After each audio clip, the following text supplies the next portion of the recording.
We're good. All right. Let me see if I can retweet this.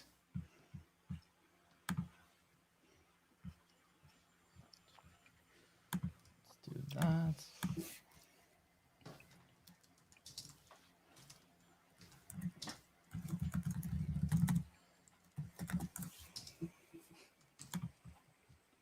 All right. Great.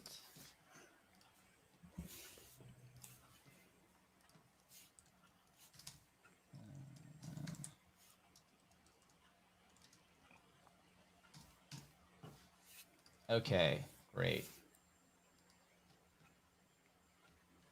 All right, hey everybody.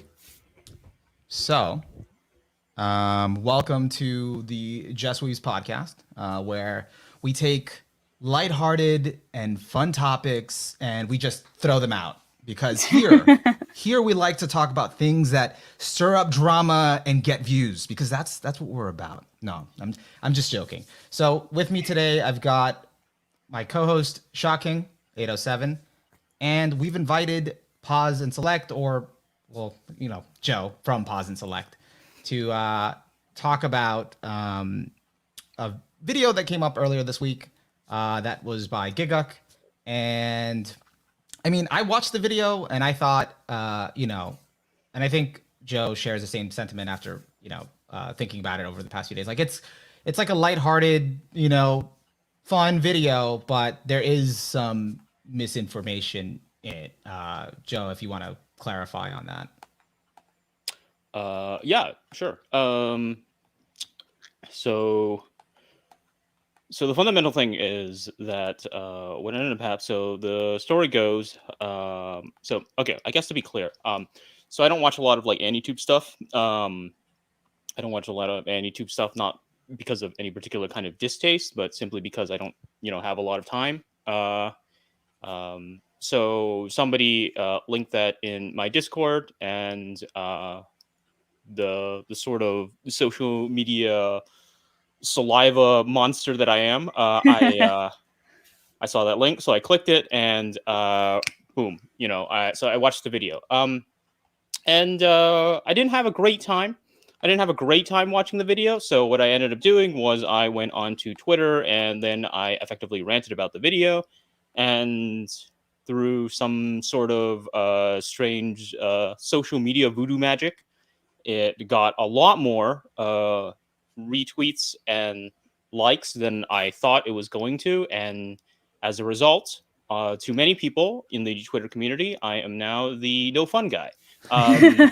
So, so that's effectively the situation. Yeah, and it's been about like a couple days now. So it's been a couple days, and I've kind of softened on it in terms of the fundamental tone, but not in terms of the central ideology that's behind that. So I still stand by what I said. Maybe I could have worded it a little bit more diplomatically, but I also feel like if I was in a diplomatic mindset, I wouldn't have made that threat in the first place. So yeah. And just to jump in real quick, just to clarify, this stream isn't meant to be like an attack on Gigguk or Trash Taste or any of that. The reason I brought Joe on is because, one, I just thought the thread, some of the points he raised in general, apart from Gigguk, just about Anitube, Anti-Twitter, the anime community in general, were really interesting. And I wanted to kind of explore that, to talk about that. And also I felt like, Joe was kind of unfairly painted in this villainous light. So I thought, there's more to it than that. And there are things that we can talk about, and it's okay to critique. Maybe it wasn't, like Joe was saying, delivered in the best way at the time, but that was just kind of like a visceral reaction from just watching it, having just watched it. And that's kind of the problem about, sharing our, first-hand reactions on Twitter, and then how people take it. But I think you definitely articulated some stuff there that that's why it did get a lot of likes and retweets, because some people agreed or hadn't seen anyone wording what you brought up. Yeah. So to be clear, right? Like, so if you look at like the way that my tweets operate, most of them get like 10, 20 likes and like 1 or 2 retweets. So that's what I was expecting. I was expecting like, just like me and, my boys just sitting around on Twitter, just circle jerking, It's just like, yeah, once again, the funny man makes another video that I don't like, that kind of thing. And then, Yeah. that would be it. And then it just got traction and people were just like, who's this guy? It's just like, oh, God damn it. Yeah, like it spread to the other circles that don't know you, don't know what you're about. They're just like, hey, he's attacking our boy Gigguk, he's attacking Trash Taste, what's going on? And it was just like a commentary. Yeah, I was expecting this tweet to be like SARS, but it ended up being like COVID. Talk about topical jokes that are weirdly dark. Yeah, and like honestly, and when I read the thread, and like I hadn't even watched the Gigguk video, like I saw it come up like before, and I was like, oh, okay, cool, new Gigguk video, and then I just kind of moved on.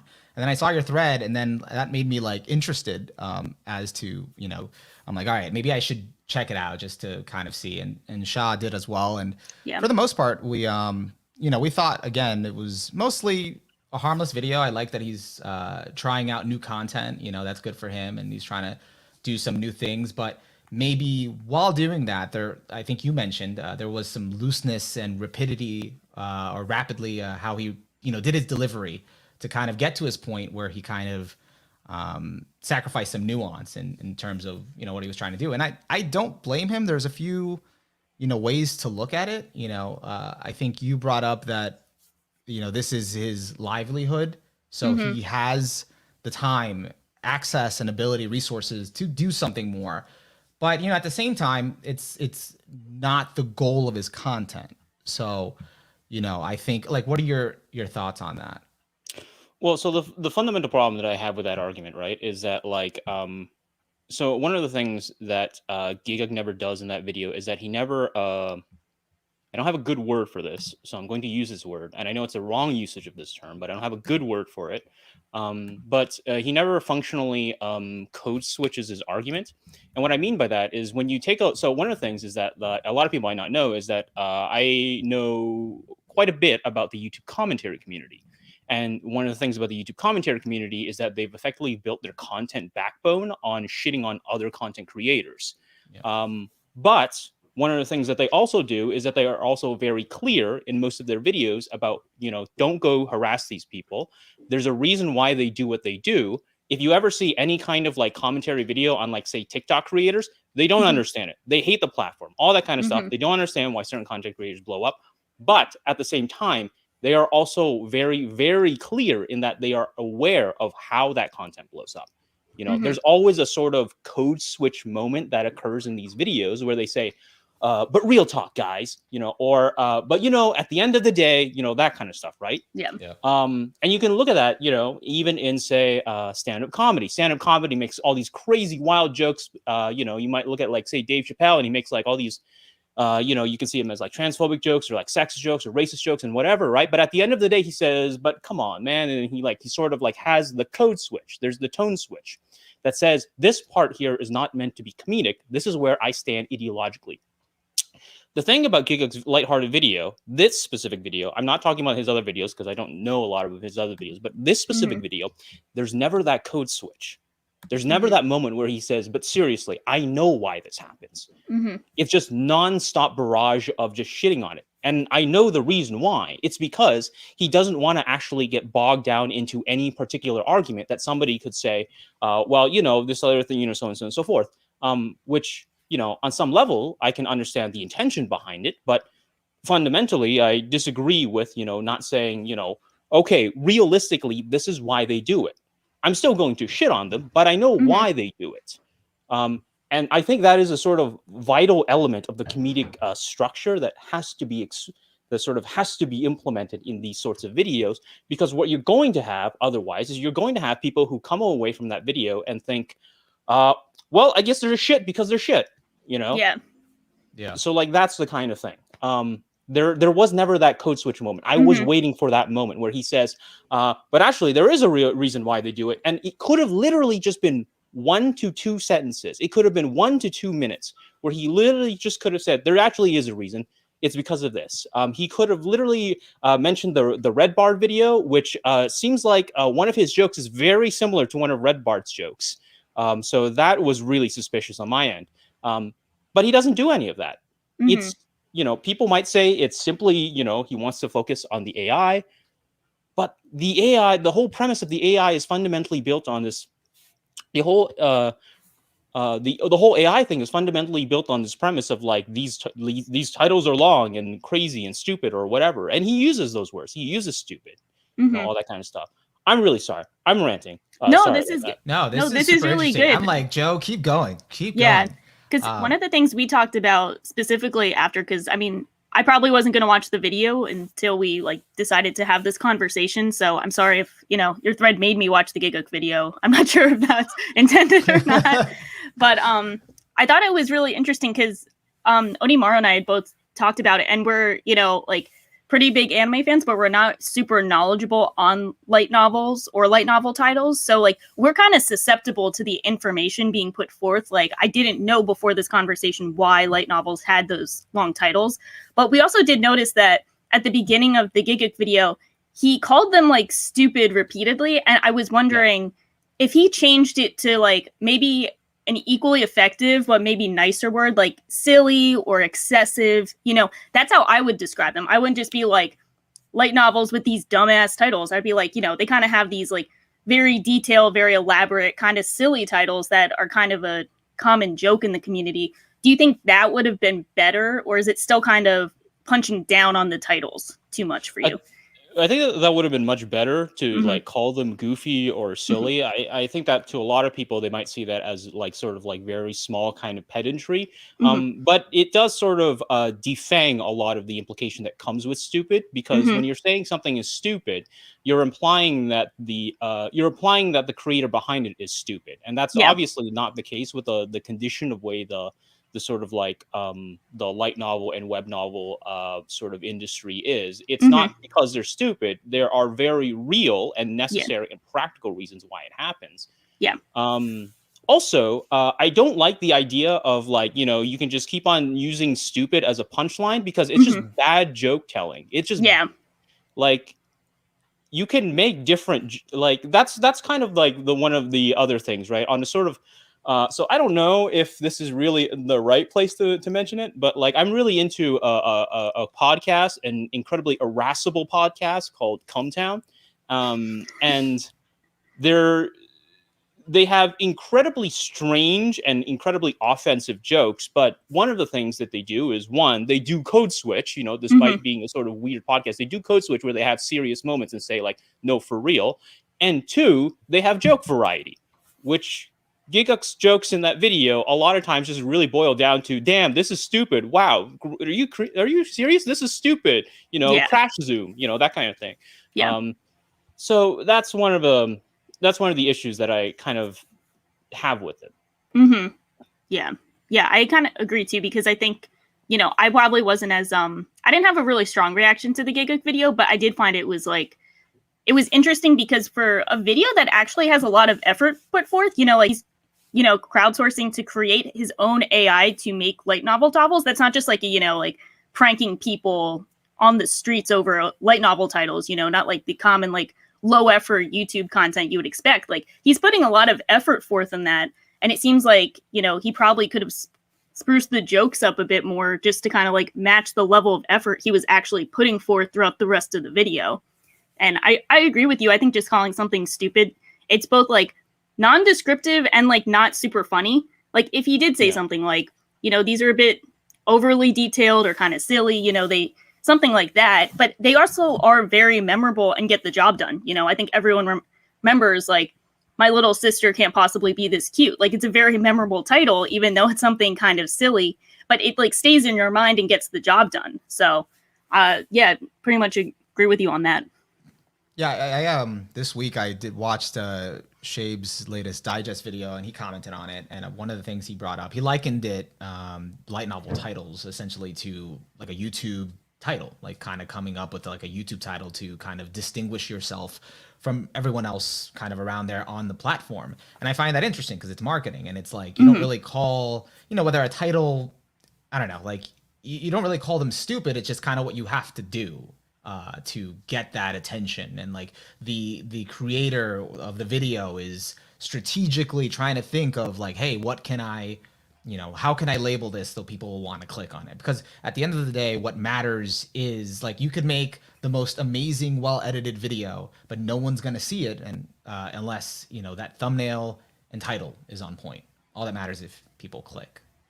So yeah, it's also very ironic considering the fact that the title of this video is "I made an AI to prove that light novel titles are dumb," which is effectively the exact same structure as a lot of these light novel titles that he's just shitting on.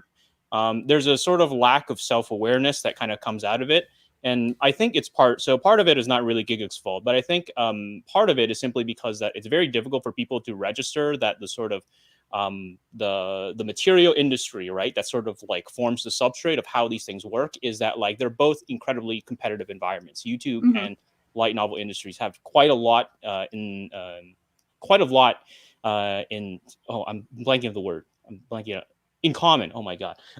Yeah, they have quite a lot in common, and so like the sort of the reasons are there. But you'd think that somebody who's doing this, as who's been doing this for years, who's been doing this for a really long time, would have developed the sort of self-awareness to say, okay, well, I have long titles, I have very specific titles, these things have very specific titles. Maybe there's a connection. Right. Yeah. And that would have been a really cool thing for him to kind of like discover halfway through the video. Be like, wait a minute, I'm a light novel author, but for YouTube. Like that would have been really funny for him to kind of be like, oh, like these titles are so silly. And then you see like his process and see the titles and you're like, wait a minute, this is kind of the same. Yeah. And also like, I guess he could have packaged it differently. Like I get that the title was to get attention by saying something, hey, I'm going to prove something's dumb or whatever, or something like that. You get people either, angry or whatever to come on and watch. And that's the point. I've even been guilty of that before too with titling. But, by the end of the video, he doesn't, because I watched it all the way through, he doesn't really prove anything in terms of it being dumb. Essentially, he actually had a good time out of it. He got the AI to produce a title that he would actually want to see as a light novel. That was it. There was no, I proved that it's dumb or that, this AI did come up with dumb titles. Like, no, it actually came out with a really good title and you had a good time. And so it was like, you could have named it something else, and I think people still would have watched it. I am giving him the benefit of the doubt that it is new content and maybe he was kind of worried like, maybe people might not be into this, they might not click on it. So I'm going to do whatever possible to get people to just click on it, to just see it, because I want to see if this actually works, and secondly, I kind of felt like this video was, and this is my opinion, but I feel like it was an extension of Trash Taste, of extension of that type of content and that audience. So he already knew going in who he's appealing to, who he wants to talk to, and kind of gets his humor, and he doesn't have to go into all these details about the explanations. They're here for him and kind of what he's gonna do, if that makes sense. Not that that justifies it, just kind of what went into it. Yeah, I think one of the things that's really important to keep in mind, though, is that like the scale of what he benefits versus the scale of what we lose. This sounds incredibly dramatic, but the scale of what he benefits versus the scale of like what kind of consequence arises out of this is very much in his favor, primarily because he is so large that he is functionally insulated from any kind of real criticism. Whereas, on the other hand, AnyTube as a whole takes the shit for it, because this essentially becomes another situation of where people look at it and say, well, once again, AnyTube makes dumb shit content, that kind of thing. Yeah. So we are essentially taking the reputation hit. Well, he's the one who's walking away with like Bookwalker Kadokawa money, just kind of just making money, because at the end of the day, he's the one who's doing this full time. He's the one who's sponsored by GeekX Plus to do all this kind of stuff in Japan. But we don't see any of the benefits of being associated with Gigguk and, him throwing stuff at the wall. That's also one of the problems, because here's the thing. I know a lot of people in like, say, blogging communities and just like non-AnyTube, non-AnyTube, but anime like related communities. And it is because of the sort of behavior and the things that like sort of larger content creators do that smaller content creators just kind of take the shit for it, because people say, well, it's just AnyTube content, I'm not going to watch it. Yeah. Yeah. And you even So, see like, that on Twitter in the same conversations of like, classic Anitube making shitty videos, like everyone will see that kind of I don't want to say low effort, but that kind of like the bad reputation that comes along with that type of content, and then they kind of assume everyone is like that, and then I'll always see shades in the comment being like, it's not all of us, we're not all like this. And it does kind of seem like everyone bears the brunt of that, even though there's such a wide variety of content out there. yeah, every Now- time Gigguk experiments, Shape just ends up having to do more work. yeah. You know, Shade's just crying in the corner.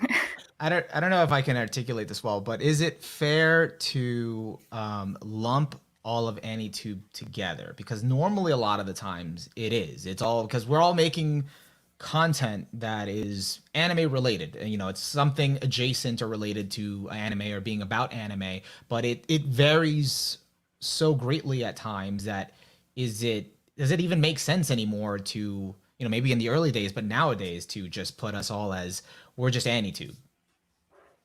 Well, I think it's less of a discussion on whether it's fair or not, and more so whether it actually happens. And I think with regards to the latter, it does happen.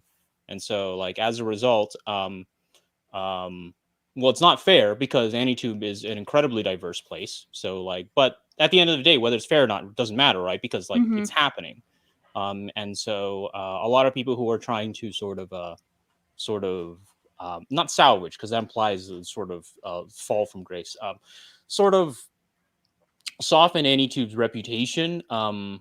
It's very difficult when like large content creators like do stuff, and people who do know what's going on, people who do know about this kind of who do know why light novels are like this, or people who and so on and so forth, they they kind of just paint a broad brush. Now, there is the sort of counter argument to that, which has been thrown my way, which is, well, these large content creators don't have any responsibility to do it. They don't have any responsibility to you. It's not, it's not their problem. But, at the same time, that also means that, okay, sure, then that also means that any criticism I throw out can, effectively, you can't talk about that then, because at the end of the day, I'm just complaining, and that's not your problem, and so on and so forth. Yeah. I don't know if I just made some sort of weird winding pathway argument. No, because go ahead, Cha. Oh, no, sorry. Yeah, I was going to say, I think one of the most interesting takeaways from your thread that I think we could apply to so many situations, not even just this one, is that idea of it's comedy, so you can't criticize it. Like, oh, it's just gags and goofs, so like they're just making jokes. There's no consequences or responsibility for my actions because it's all a joke. But I mean, naturally, that kind of logic doesn't really get applied consistently to people. It's only certain people who are really successful at being comedic who get that kind of I don't want to say privilege, but they get that kind of like, it's not held against them. They get a pass. They get a pass. Yeah, they get that kind of hall pass for that. So, but then it comes to the point of what we were talking about before, which is, what if we just don't find the video funny? Are we allowed to just be like, hey, it's not funny because we didn't think it was humorous? Are we allowed to say why we don't think it's funny? Which I think is what your thread is essentially detailing. Besides just saying like, I don't like this because of all of these issues that it pertains to the community and the industry, but it's also just not funny. And you brought up different ideas of like how you would fix it to make it funny and still work without being harmful. Is that allowed if we're just like, well, it was comedy, so. Yeah. And I also feel like that also gets the reason why it doesn't fly well when people critique comedy is because it's something similar to anime and different tastes. Like when you watch something and you enjoyed it, and then like I enjoyed that Gigguk video, it was funny, and then afterward someone's critiquing it, and it's like no, and then they go to the defense because if there's something wrong with that video that they enjoyed, then there's something wrong with them. Something like that. And that usually happens with anime in general, like when critiquing anime that you like too. Same problem. Yeah, so it's funny that we're talking about comedy. Because I find that, so one of the points, right, that I mentioned was that like it doesn't matter because it's just jokes. They're all just jokes. But the fundamental problem with that, right, is that when the person who watches So when the person who watches that, when the person who looks at a joke, who sees a joke, and then they respond to that joke, if somebody responds negatively, the defender says, well, don't get so worked up about it. It's just a joke. It's a lighthearted thing. It's a random quibble, etc. Which which is kind of a really in my opinion, kind of a dog brain mentality, because by that logic, you can't be offended by racist or transphobic or sexist jokes, because then people will just say it's just a joke. But secondly, the additional problem is that when somebody looks at a joke and then they respond to it positively, it's oftentimes played as a reaffirmation of the pre-existing ideological sort of understanding. So, if somebody says, somebody is just like, oh, guys, they just go out and, but, they just chill with their boys, but women, they go out and they just be shopping. And somebody's like, haha, yeah, that's funny. That sort of like reaction, could partly be a sort of a symptomatic outcropping of pre-existing ideological beliefs that they have. It's like, haha, women do be like that. Now, I'm not saying that simply because you laugh at a joke that you endorse what that joke is saying. But it is important to know that, but it is important to say that jokes have an incredibly, I think privilege is the right word. They have an incredibly privileged position in that a lot of times they cannot be criticized. Yeah. Because if the joke is wrong and the joke is bad, then somebody will just say, well, don't get so worked up about the joke. But if the joke is right, then they say, of course, that's just the way it is. It's the CinemaSins thing. Where somebody actually mentioned it in the thread. They said, well, it's just the CinemaSins thing. Everything that CinemaSins gets wrong, it's a joke, and everything CinemaSins gets right, it's critique. Yeah. Yeah. Yeah. And I think this is a good jumping off point. So moving away from Gigguk, but not really. One of the other things that you brought up in your thread, which was really interesting, was the problem with the anime is trash and so am I mentality. So yeah, we're moving away from the video, but we're not really moving away from Gigguk. But I think it stems because it's a mentality that, I think he might have been the one that started it, but I think it's already I think spread so far and wide that it's been adopted by the community at large. Yeah, it actually came about during his Eromanga Sensei video, where it was kind of him talking about, he likes Eromanga, but he knows it's trash. So he's kind of like, it's a very, I think it's very self-deprecating. It is 100% shitting on Eromanga Sensei. It's like an anime as a work, but it's also shitting on himself for liking it. So it kind of rides that line between self-deprecating on his own tastes and his own standards, but also shitting on the work itself. And I think that is something that is very prevalent in the community. Maybe this kind of sense of like self-ashamed for liking things that people recognize are kind of weird, or like, they wouldn't really show that kind of stuff to their parents or their friends who aren't into the community. And I think it kind of touches on that, which I think is a very commonly shared feeling that a lot of people have. But, it's kind of become a brand, it is the Trash Taste brand that has become a really popular, successful podcast, which is this kind of like, hey, I have these opinions and feelings and these this taste. I know some of it is questionable, but I'm trash too. So this is trash and I'm also trash. So it is kind of like that same level of like, I'm not saying you have to be responsible for, the trash taste you have, but it is that kind of like, you can't really criticize me because I'm criticizing myself first, which I think is just the brand. I'm not saying it's like good or bad. I think that's just like how I envision the Gigguk trash taste brand as a whole. Yeah. And I for one, when I watched that video originally, I remember when I watched it, I was dying. I thought it was hilarious. I thought it was funny. It was, both.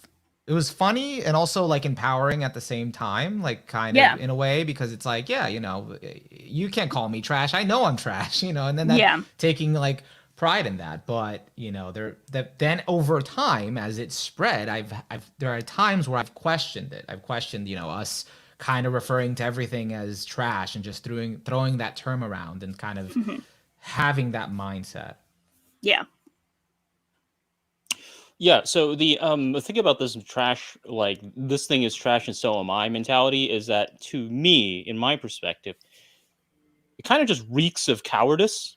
I mean, if you like something, just say you like it. I mean, like, so the thing is, right? Like it still exists around in YouTube, but in sort of like more serious film discourse, like this is dying out. This sort of like this film is trashy, and therefore, you know, I like trashy films. That mentality is dying out, but like it's so strong in the sort of like anime discussing community.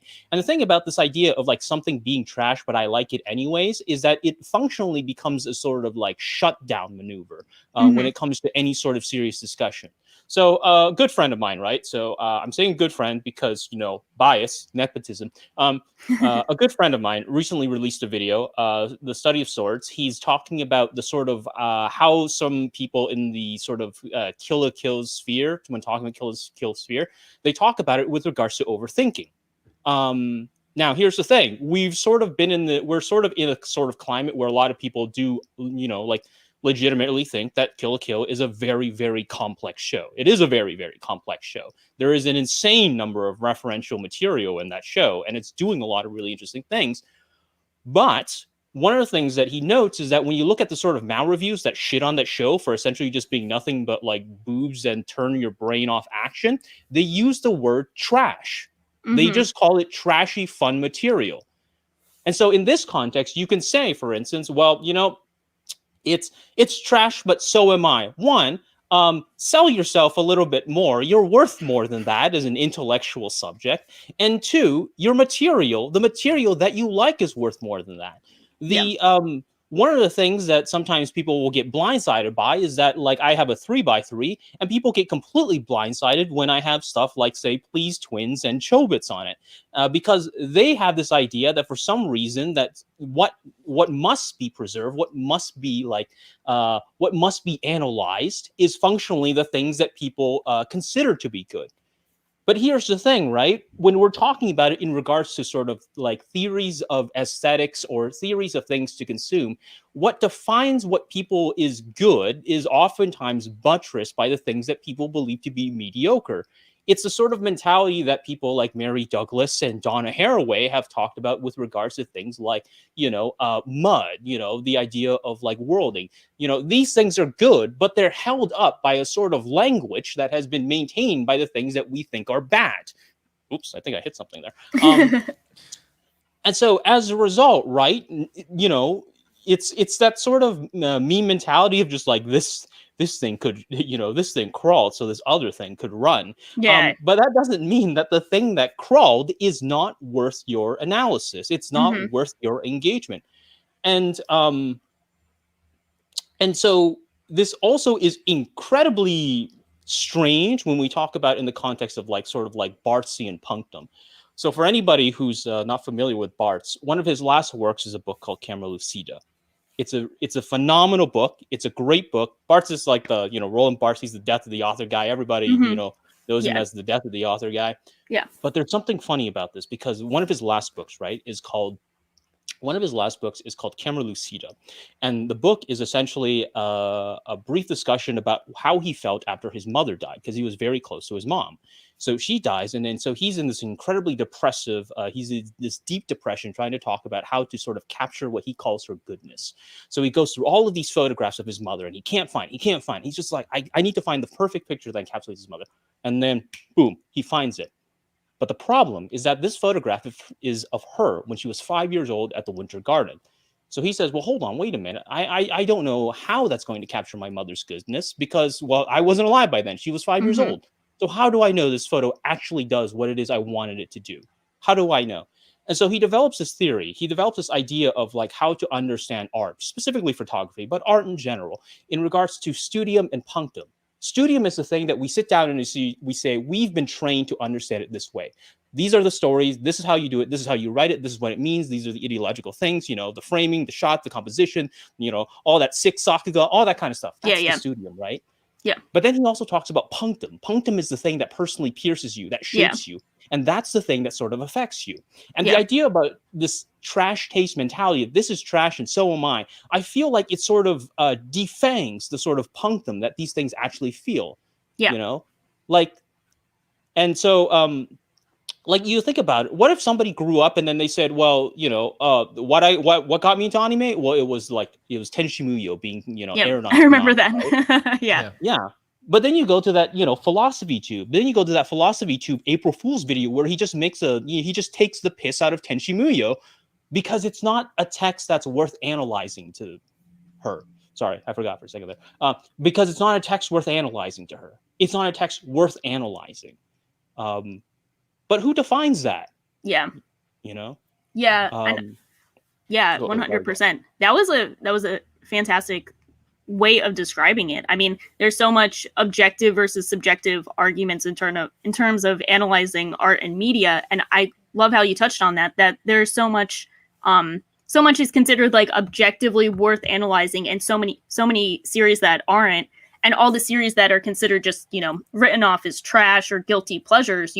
It's doing a disservice if there's elements that genuinely connect with so many people, and there has to be something within us all. If we are all connecting with Kill la Kill is a great example. I love Kill la Kill. I would never consider it trash. But I know so many people would consider it trash.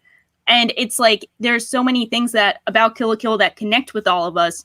Why would we consider that element that forms a connection trash just because it might be tougher to describe than saying, oh, like traditionally good writing or, good traditional elements are there when it's such a, experimental, crazy anime that a lot of people connected with because it was so different. So I think that's a really great point. Yeah, and I feel like that's something I've been doing more recently in terms of questioning like what is kind of good and what is bad and who kind of defines that, and maybe you can see something in a show that other people have kind of written off. Like I never expected you to say Please Twins is worth analyzing. That's not a show that I ever kind of gave a second look after I watched it back then. I think I enjoyed Please Teacher better, but maybe I'll have to think about it some more. But yeah, no, it's I feel like it's definitely, I feel like we sometimes don't give enough credit, I guess, to what certain things are doing, and sometimes things don't have to provide analytical value or something to analyze to be worthy of being or being worthy of existing. There's sometimes another purpose or another thing it's driving at. It could be evocative or just make you feel a certain way, and maybe it doesn't make you think too critically, but it has something else there that gives it value. Yeah. Yeah, it's one of those things, right? Where so the problem, the fundamental problem I just have with the idea of like something is like being trash, and I'm trash, is that like it shuts down so many potential conversations that it becomes incredibly difficult to sometimes, and it also creates, and it also inadvertently like fosters this mentality of like this like overthinking kind of commentary where it's just like, oh, you're just overthinking it. But the thing here is that when you think about what demands to be thought to end versus what is overthought, the requirements are always incredibly arbitrary and political. Yeah. They're always like, it's these things that I care about, this is real analysis. And these other things that you care about, that's overthinking. All right. And there's no reconciliation that's actually possible within these sorts of like scales of what is to be thought versus what is like overthought. And here's the thing, right? We've had this conversation in the 70s. Pierre Bourdieu comes out with this huge book called Distinction. Very French. I would not recommend people read it.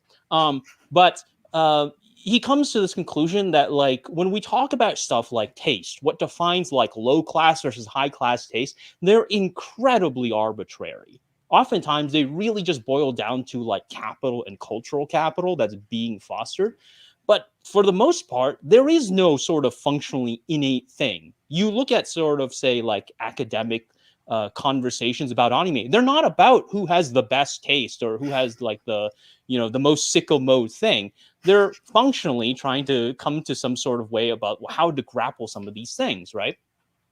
And the thing is that it also kind of problematizes like, I'm really sorry I'm using these massive words. No, this is Okay. good. I'm following along.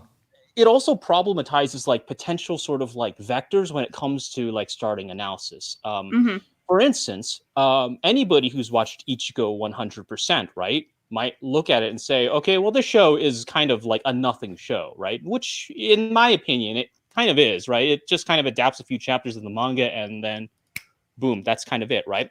But then you look at, for instance, the conversation that Osamu Dekira, the director, had before he actually started working on the show, where he said, you know, he was just hired to work on the show. And so he thought, okay, well, I'm going to sit down and I'm going to read the manga.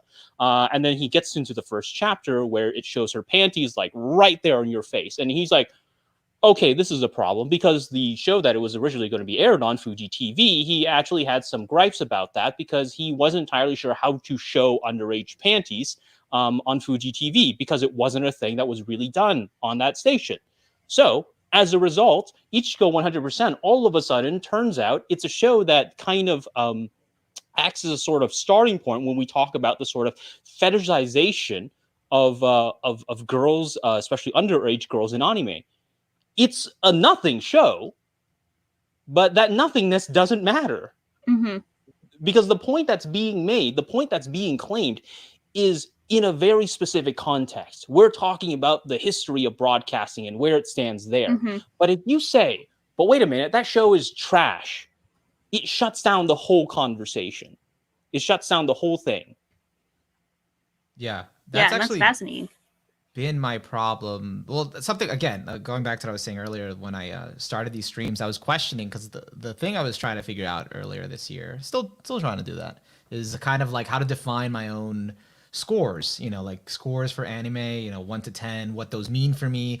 Do they even matter? Because I feel like a lot of the times I've tried to have conversations with someone that are like really into scores, and I mentioned this anime that I know had its problems, but there was like a few philosophical, like interesting things about it that, you know, one time I had a 3-hour conversation with a friend about all, like, I don't know, religious symbolism and philosophy in it, even though its execution wasn't that great. And I mentioned it to someone once, and he was just like, oh yeah, that's a 6 out of 10.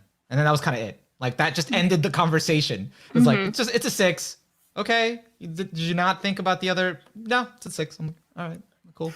And I was like, this just shuts down the conversation. Like, there's other things that, you know, it could have been okay. It could have been not emotionally as resonant, but there could be a few things that you liked about it, you know, a few things that brought value that you can reference later. I don't know. So I definitely agree with whether it's trash or whether it's a scoring system, that does shut down the conversation. And I think the whole point of this, the whole point of the community, is to have conversation. That's why we're sharing this stuff with people, because if not, anime would just be a solitary venture. You'd just be home watching your anime, you know, streamed every week, and not talk about it with anyone. And that's kind of it. And that sucks. Pretty boring. Yeah. Not very sicko mode. Not very sicko mode. I would take a college course in which anime is the most sicko mode, though. That does sound very tempting. Yeah. What anime would that be? Probably Kill la Kill. What would you define? No, first you have to define the criteria for sicko mode. Yeah. That's a tough one. Yeah. I was wondering, because I think it's maybe this is too like endgame. We could talk about it later, but I was wondering, like, you know, there are so many people who they kind of just want to, you know, they don't want to do too much thinking. They kind of just want to, you know, maybe watch an anime, watch a Gigguk video, and then kind of call it a day. Like, they don't really want to be that invested in the media they consume. Is there any kind of like middle ground between being more thoughtful about these things, kind of respecting that they come from an industry, and, you know, I don't know if Gigguk is technically in the industry, but, you know, like, he's like tangentially hired by Kadokawa, so yeah, so like he's in the industry, but he's not like creating the media of the industry he's discussing. I guess that could be the, like, you know, possibly drawing the line. It's just kind of, I think there is some like weird aspect of like kind of constantly shitting on something that you care about when you're not like creating it as much. Like, you know, it's one thing if you create something and you're like, yeah, that's kind of whatever, but there is a weird kind of division between, you know, this isn't my culture stuff, I wasn't raised in this culture, and then kind of like taking the piss out of that. Is there a kind of middle ground between, you know, expressing humor in a way that you and a lot of people can resonate with, and still being like respectful of what, you're talking about, so to speak. Especially if you don't want to put too much thought behind it, So I think first off, like, I'm of the belief that you shouldn't have to be a creator to be a critic. Yeah. I know some people have this mentality that's like, no, you gotta. I think Yeah. you should try. I think you should try and make things right, because oftentimes it does give you a lot more empathy for how hard and how much work it goes into like making even really small things. Mhm. But I think that to be like an effective critic, you don't need to be a creator. Yeah. But the second thing is that if somebody wants to like watch a show and just like not really think about it, I am entirely for that. There's nothing wrong with that. I don't have any problems with it. I'm not going to come in with this mindset of just like, no, you have to analyze everything. You have to be like, you have to be constantly in the wired, 100%, deconstructing things all the time, nonstop, right? Because I don't do that. I mean, like most of the times when I watch YouTube videos to decompress. I watch like cat videos. I mean, like, I don't know how I'm going to be analyze a cat video.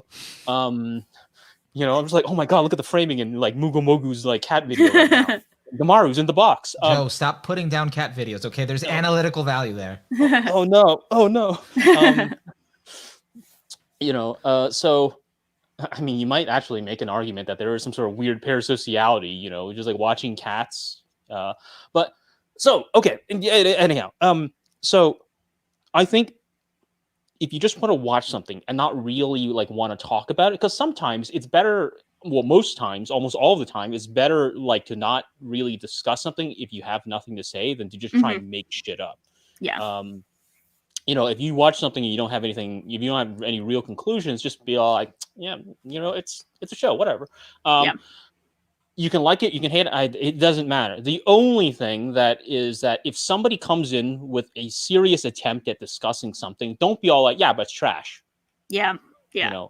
It doesn't have anything to say. It's not worth analyzing. It's like, that's where I draw the line. Yeah. Like, it's like one thing if like on your account, if you don't have much to say and you're just kind of mailing it in, but if someone else is trying to make an effort, don't shut down their effort, because that's their choice if they want to engage with it on a higher level.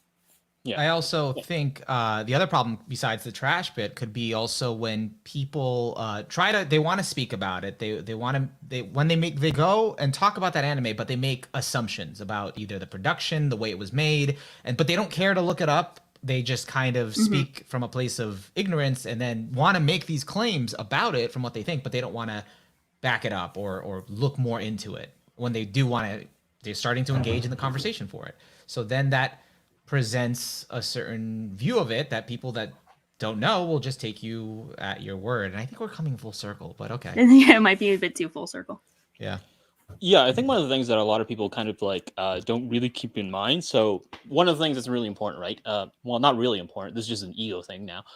So one of the things that I want to mention is that my undergrad degree is functionally in poli-sci and sociology with emphasis on statistics and research modeling, right? So like that's where my big thing is. And so one of the things that you always have to keep in mind is exactly what kind of claim you're making with regards to what it is you're saying. So for instance, if somebody says, I watched Angel's Egg, and no, let's go with something vaguer. I watched Chrome Shelled Regios, right? And I think the show is doing this. So the question now becomes, well, what is the action? Because shows don't really do anything on their own. They have to be decoded by readers. So are you saying that you think the director is doing this, or do you think that the show had an effect on you in this way? So these two things are very different distinctions these are very different, distinctly different claims. In the context of saying, I think the show is doing this, you have to say, well, I think it's doing this because, it made me feel this way. So now the sort of like onus of material that you have to gather is very different than if you had said, I think the show is doing this because this director, the director said such and such. There's a different set of kind of research practices and processes that come about as a result of based upon what the claim it is you make. And I think people are so incredibly loose with that it becomes kind of a problem sometimes, especially when you say something like, I grew up with the show and the show has some sort of effect on me. And then somebody comes in and then says, well, it's just dumb nothing to me. And it's just like, well, can I swear on this? I don't know. Yeah. Yeah, go ahead. Okay. Well, it's just like, well, motherfucker, like that's not the whole that's not the point of the Mhm. conversation that's being had. That's not the subject that's being established within the context of that discussion. I don't know what caused this. I don't know what led to this part. I have a question for you as a creator related to this. Like, because a few months back, I mentioned to you that like the only video I had watched from you was the cite your sources apparently update video. An update video. Yeah. Now that's wrong. Now I've watched your Tony Kawa video, which if you haven't watched it, great video, check it out.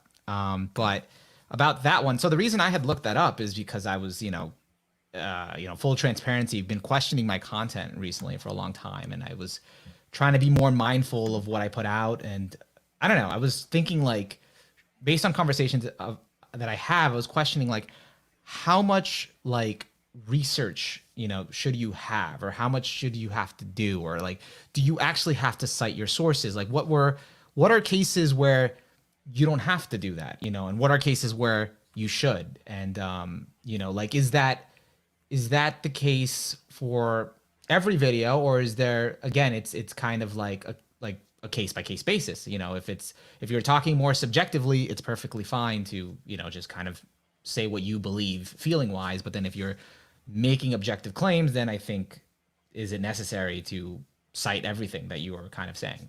What do you think, Joe?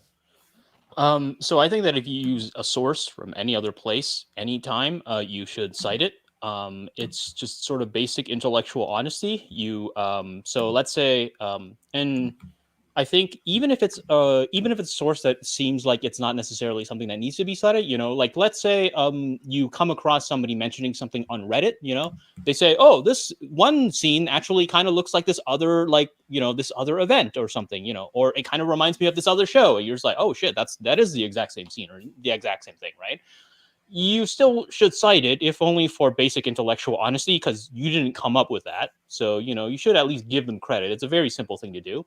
But there's also a sort of more practical reason as to why that is, right? And the practical reason is that if you earnestly believe that AnyTube can become a sort of site upon which discussion is built on top of, not just people constantly slinging at each other, but building on top to create a sort of like body of work, a sort of like thinking corpus, then you should give the sources that you got, because at the very least, if somebody comes into like your video and then watches it and says, okay, that's an interesting, set of claims you've made, how did you actually come to that argument?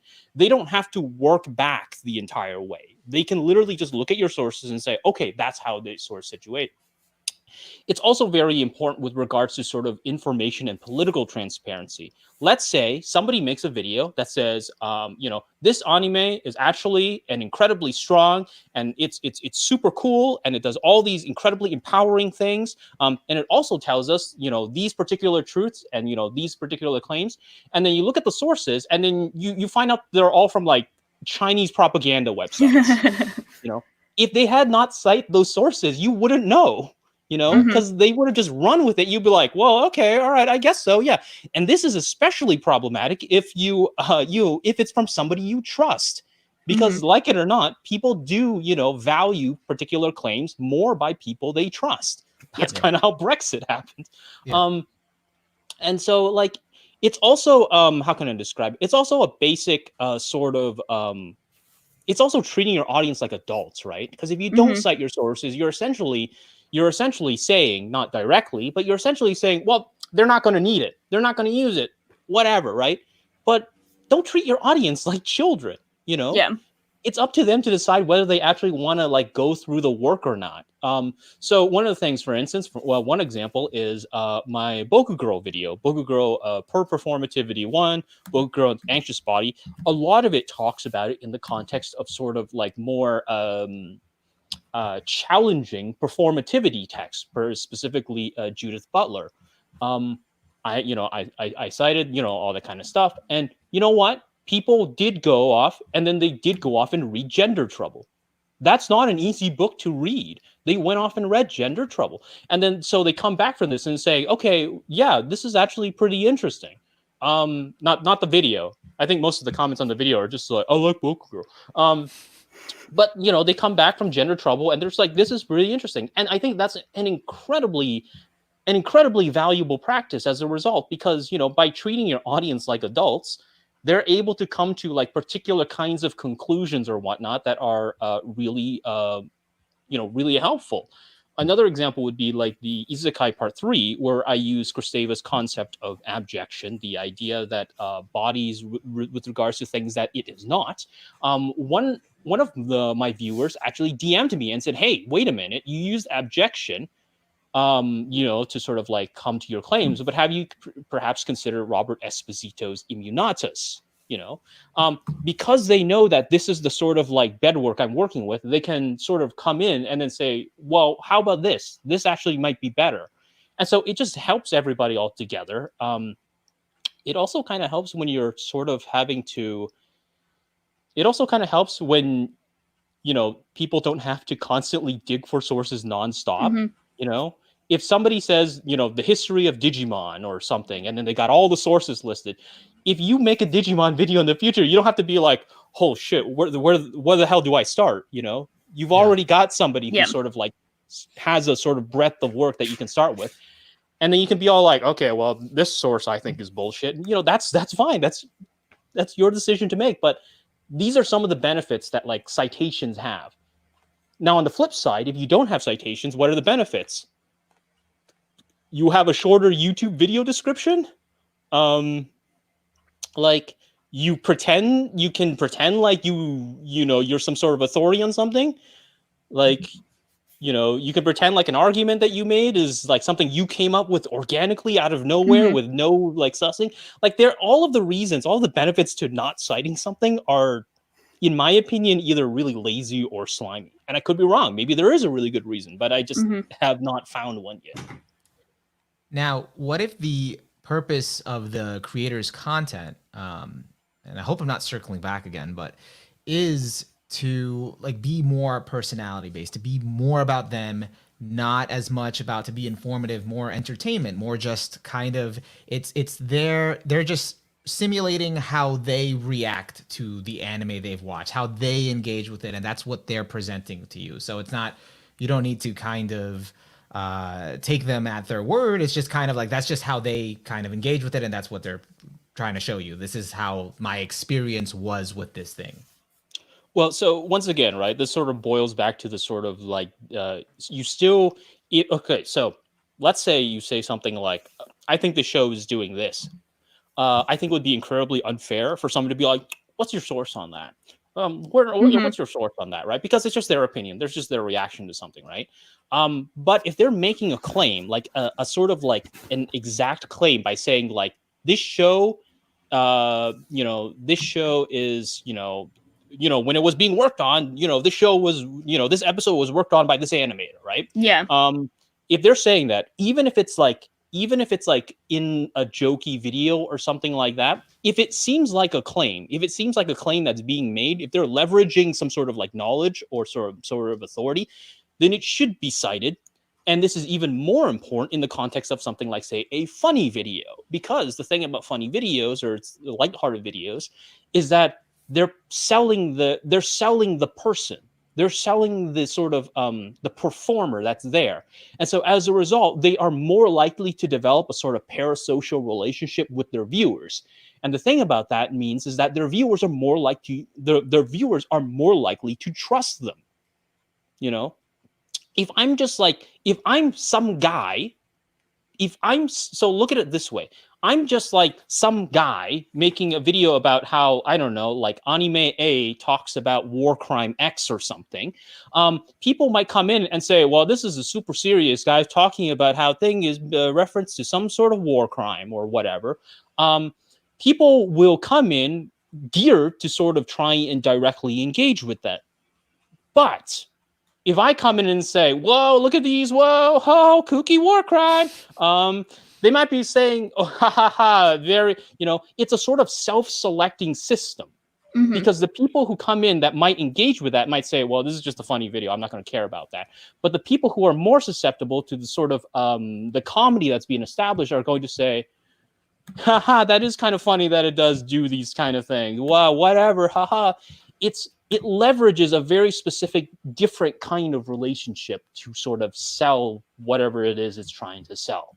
And so I think in that context, it's even more important because it's trying to sort of cast away that seriousness.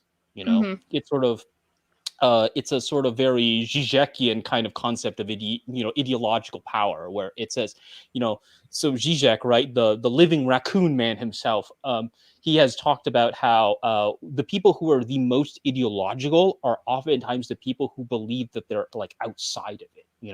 They're the people who think that they're above it. They're the ones who perform it incredibly well. And comedy is a sort of way in which that can kind of happen, especially lighthearted comedy and all that kind of stuff, right? Yeah.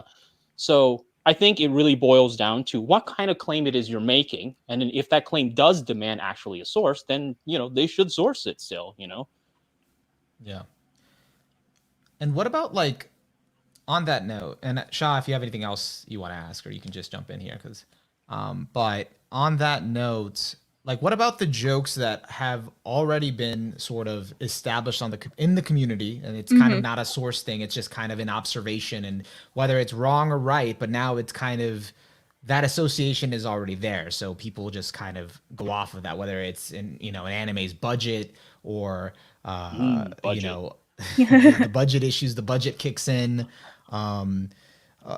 Stuff about like the industry that people don't really have insider information to, but there have assumptions that have been made, and kind of that now, since you're playing again to that audience, it's sort of you kind of reference that, and that's kind of a go-to instead of something that kind of needs to be looked into because everyone else collectively kind of already sees it that way.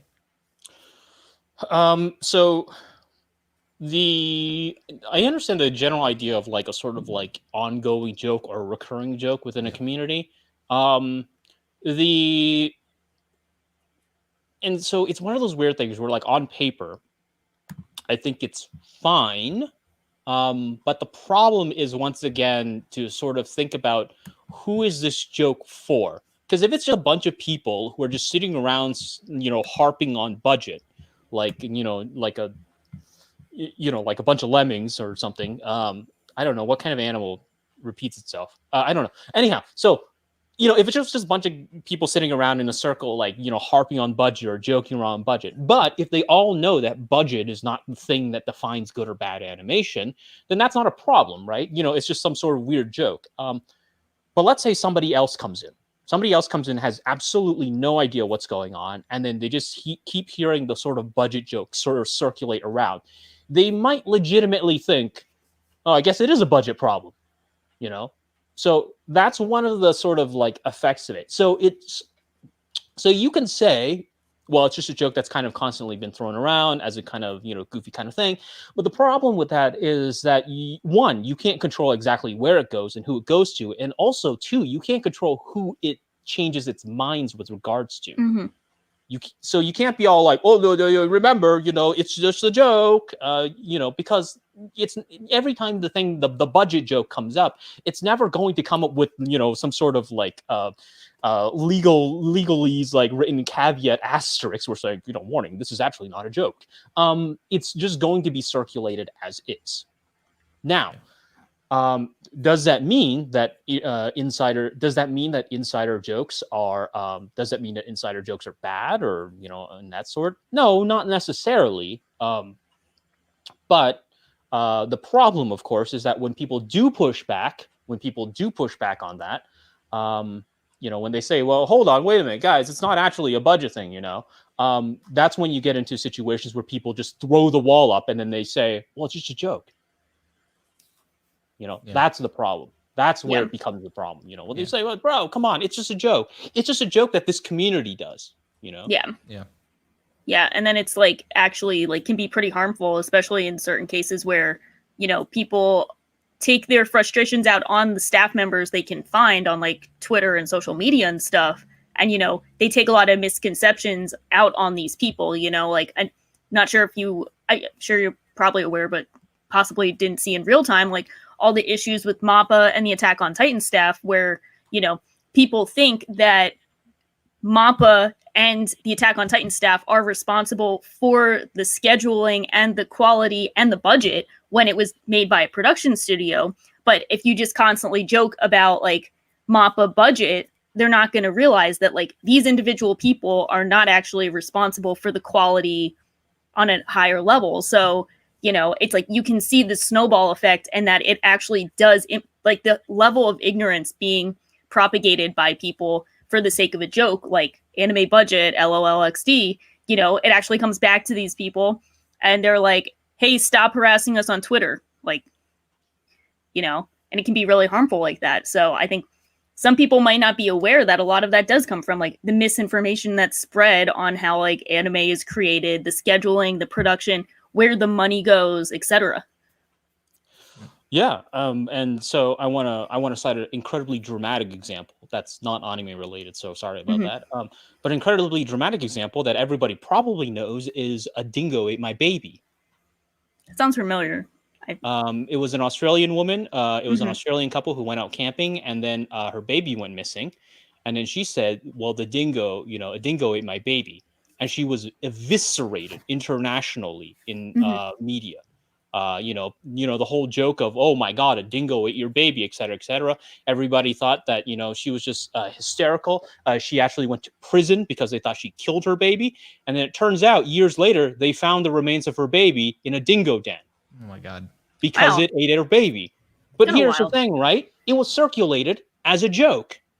It was circulated as a joke. So you might think, okay, well, it's a joke, you know, in comedy, things should be able to, you know, people should be able to joke about anything in comedy. That is true.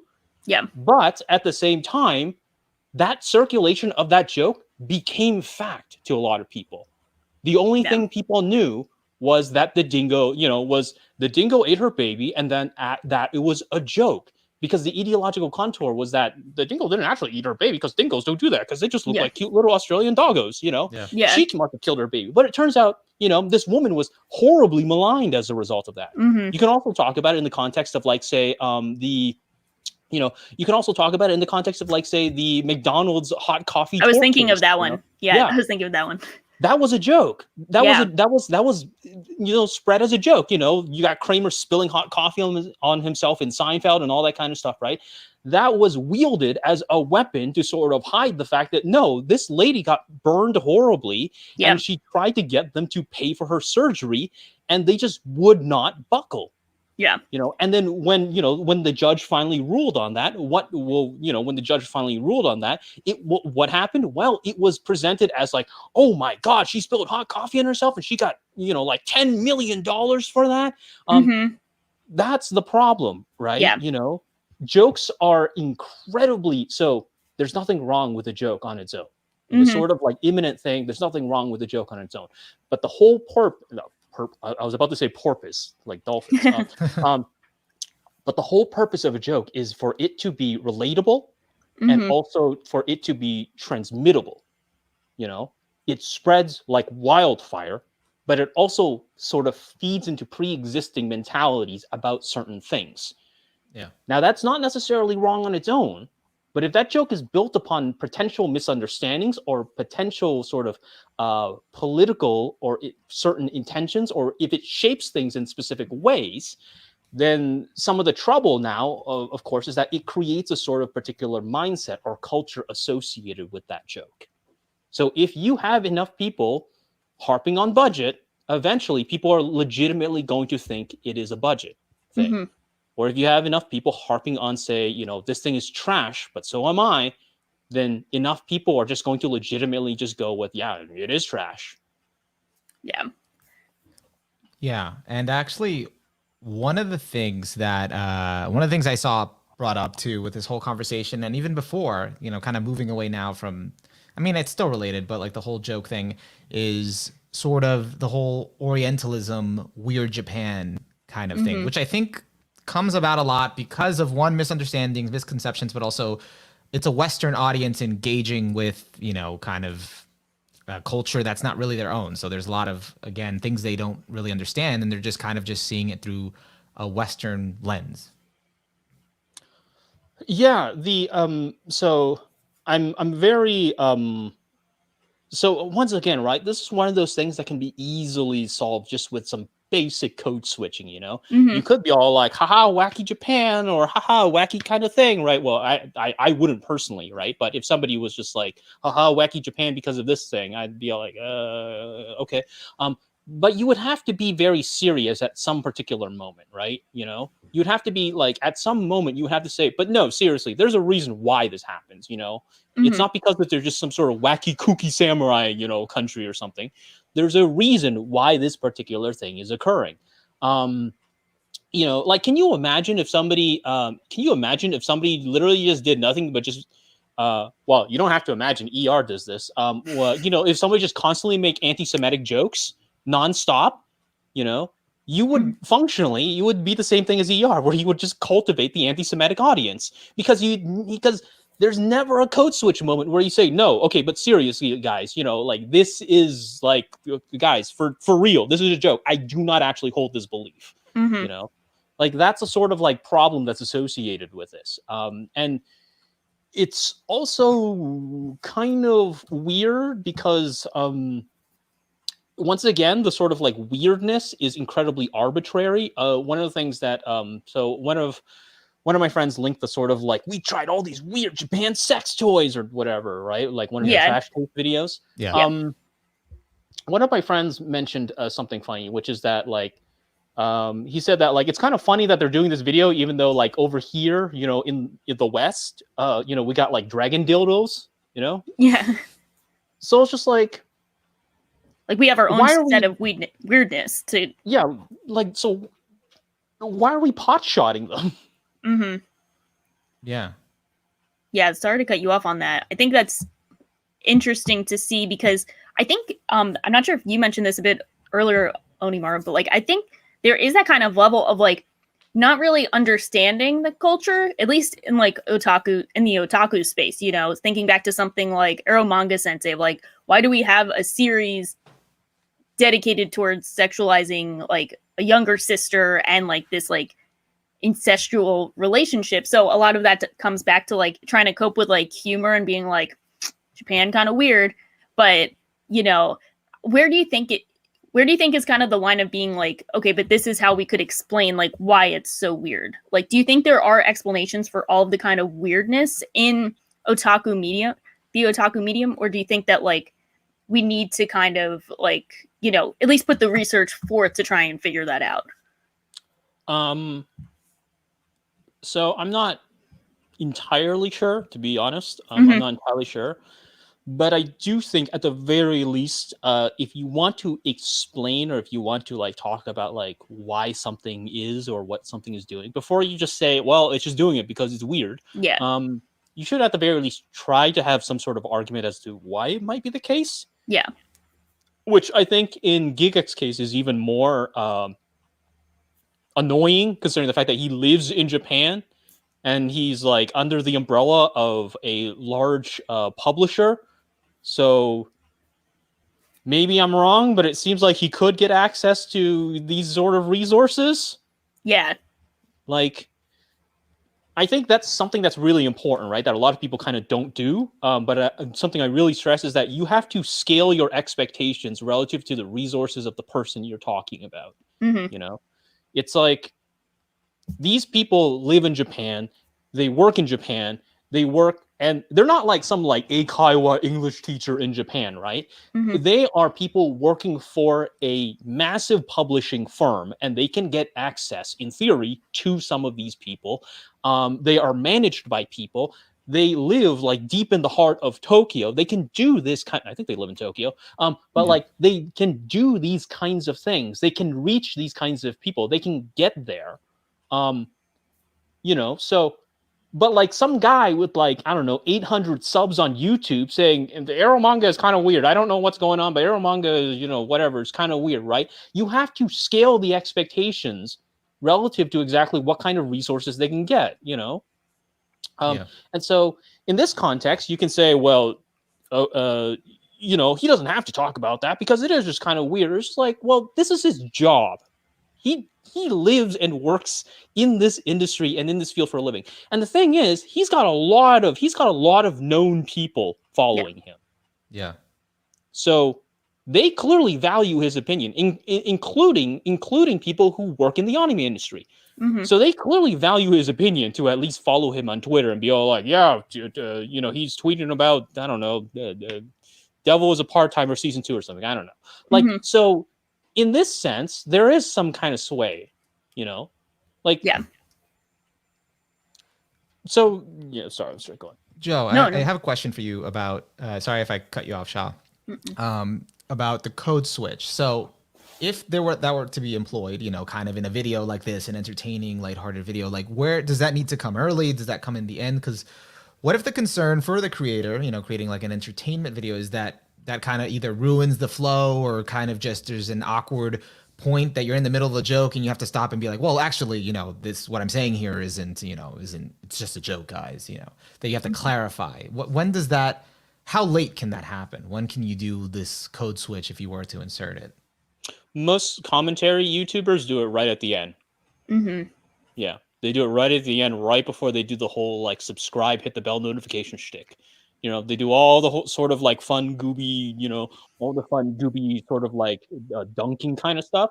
And at the very end, they say, yeah, but you guys, you know how it is, you know, there's a reason why this kind of happens. You know, they're making it, they're making it for children or whatever, right?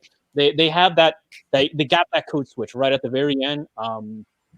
And then they switch over. You know, they don't hang on it for too long, but they're always very clear about exactly where they stand, and you know they know why the content is done the way it is. They clarify it, and then they say, but don't forget to hit that bell, you know, smash that like button, etc. Can we get to, if we can get to 100,000 likes, I will eat a I don't know, Carolina Reaper up my ass or something, you know. That's how they do it, right? And so here's the thing. You can do it anytime during the video too. You can literally do it as a punchline. You could have literally just been all like, okay, seriously, I do know that, you know, they don't do it this way. They do it in, you know, for very specific ways. And, you know, there's a reason why they do it. You know, I know there's a reason why they do it. This industry is rough as shit. You know, you got to have these light novel titles to sort of really sell it. And so I understand why they do it. And then you can just have your editor crash zoom on your face and say, but I'm going to shit talk it anyways. Yeah. But that's it. That's all you had to do. He doesn't even do that. Mhm. You know? Yeah. Yeah, because I guess that's a funny way. That's a funny way of doing. Because I guess the feeling could be like, oh, you know, if you have to kind of, you know, footnote everything, you're kind of being like a stick in the mud or being overly particular about certain things. Not that I'm saying that's what it is, but that's how it can be perceived. But I guess it's finding the way to do it where it works for, you know, like you said, it could be the punchline. Yeah. And again, right, you know, some, you know, people might say, well, you know, maybe Gigguk didn't think of that, but, you know, tough shit. He's the professional funny man. He should have thought of that. If I could have thought of that, if me, you know, no fun guy can think of that, then, you know, professional funny man could have thought of that. You should make a comedy video, Joe. Oh, okay. You should Make do your it. Try second it. channel be called No Fun Guy. Okay. And then it's just comedy stuff. But it is funny because because while talking about this, I know that there is like a group of people who feel like, you know, making it obvious that you're telling a joke or explaining the joke, you know, that kind of ruins the point. It ruins the joke. But we can see there's so many videos made by funny people in the community on comedy anime that we know that they don't actually agree with that because they have videos of them explaining the joke. So it has been done before and it hasn't ruined the joke per se. So, you know, you can be transparent and be like, hey, this is a joke, but back to the joke, you know. I mean, like when I watched that Anime is Trash and so am I, the Manga Sensei video originally back in 2017, I did leave that video thinking like, this was satire, but did he actually enjoy Manga Sensei? And turns out he did, but no, I know. But like at the time, like I just didn't know. I was like, I don't know. It was too convincing. I don't know. So, but yeah. Yeah, I think it's a lot. It's really interesting and there's a lot to think about. I think it's kind of unfortunate that some people like are in that boat where they don't want to think about things, even though, you know, they can still enjoy things that they might consider guilty pleasures, even though, you know, they think if they think about it, it kind of ruins it. But I don't think that's the case. Yeah, I feel like it's really good to be able to articulate. It takes a lot of effort. It's hard, but to be able to articulate why you like something, even if it's, you know, not the standard thing, not the mainstream thing, but just so that you can say why you like it, what is, and be confident in that. without having to resort to, it's trash, whatever, but I'm into it. Without having to use that, I think that's very valuable. It just takes a lot of effort, but if you can get there, I think it's worth knowing what you like and why you like it and being able to explain it. Yeah, I think there's also like a sort of difference with regards to the conditions of the person who's actually trying to explain why they like it. So, like, for instance, right, if somebody is in a Discord chat with somebody else, and then somebody is just like, well, what do you think about, X show? And then they say, well, I actually quite like that show. And the other person says, well, really, why? The person who says, well, I kind of like that show, I mean, realistically, they're under no obligation to explain it. I mean, you can just say, bro, fuck off, man. I just like the show. Especially if, if they think the other person that they're talking to is going to be incredibly annoying about it. Mm-hmm. The difference kind of changes when you have a guy like, say, Gigguk, who's doing this for a living. Yeah. It would be like, for instance, if I went to, like, say, the difference between like me getting my nephew to design my website versus me going to like a fully fledged like studio and be like, I need you to make me a website. The expectations will have to scale based upon the resources and the perceived expertise of the organizations I'm working with. If my nephew makes me a 1997 aesthetic GeoCities website, first of all, that would be very Japanese because that's what they kind of look like. Yeah, I remember those Dragon Ball Z ones. Oh yeah. It's like, yeah, you've entered Angel 87's, one-stop shop for Inuyasha. I remember that. But like, if my nephew made me a website like that, I would be like, okay, well, this is not what I was looking for, but what did I expect, right? Yeah. But if I go to like a professional website firm or whatever, and then they, they're making lots of money off of it, then I would expect something a lot better. Mm-hmm. And so this is the thing, right? A lot of people like to talk about, think about like these demands as if they're like these sort of like immutable things. When you say like, comedy does these things or needs to have these things, and you say, well, why should some guy in some Discord server have to do all of these things? You're asking. No, I'm not asking that. I'm asking in very specific contexts when it is demanded from people who have large scope, large reaches. They're doing this as a full-time. This constantly has to be in people's minds. They're doing this for money. They're doing this as their job. This is their dream job, I think. Yeah. Two things about that.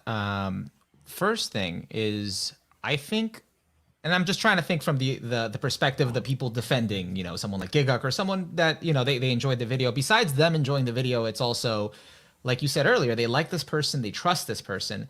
And there's this, because again, one person does, like, usually someone complains about on Twitter about this person, and it critiques them. It snowballs, it gets this traction, and then it leads into this big thing where this person gets canceled over this thing, and then their livelihood is ruined. Not that that was the case with what you what you were saying, but I think people already have been conditioned to think, well, this is where it's going to go, and now the people are making it a big deal, and we don't want this person that we like to get canceled over this small thing.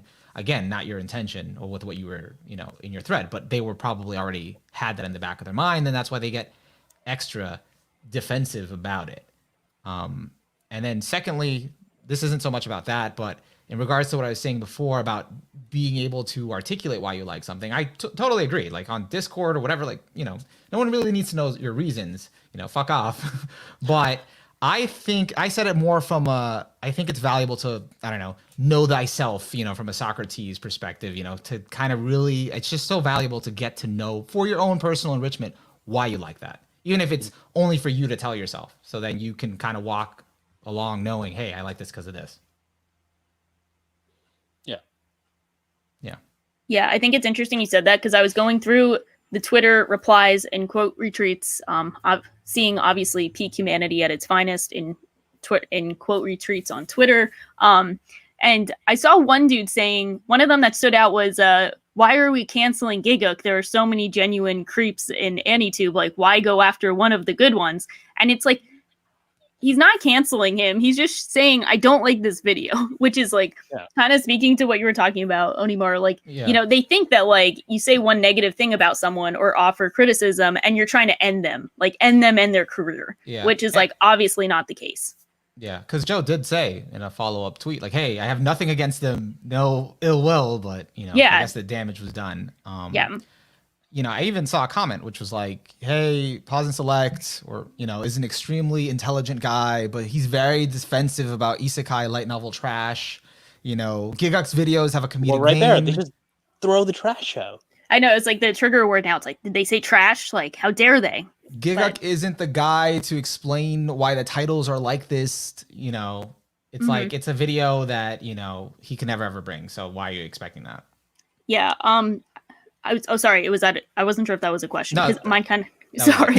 Mine kind of led into that. I saw one of the peak replies you got was, "It's not that deep, bro," which is obviously always a great response that like just shuts down everything. I was wondering, is there a way to get through to the "it's not that deep, bro" crew? Like, is there a way to communicate with them, even if they seem like they're bothered enough to respond, but they're not bothered enough to be open to conversation? In my experience, I've never had a solution that worked. I think you can kind of convince them in like, I think you can kind of convince them if you sort of do like a sort of generic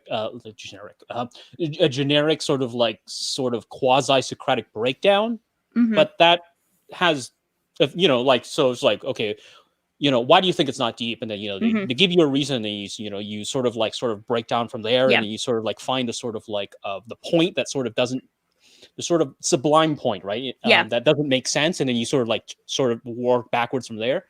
The fundamental problem, of course, is one that really can only be done in an environment where you're one-on-one with that person. Yeah, and Twitter cannot do that. Yeah, and two, that is incredibly dependent upon the individual. So like how you break down like relative, really depends upon the person, right? So unfortunately, it's just one of those situations where you can't really unfortunately do that, because once the person has thought it's not that deep, bro, they've already come to a conclusion on what is and is not valuable. And so like you have to fundamentally rework how they think about like how to value something. Yeah.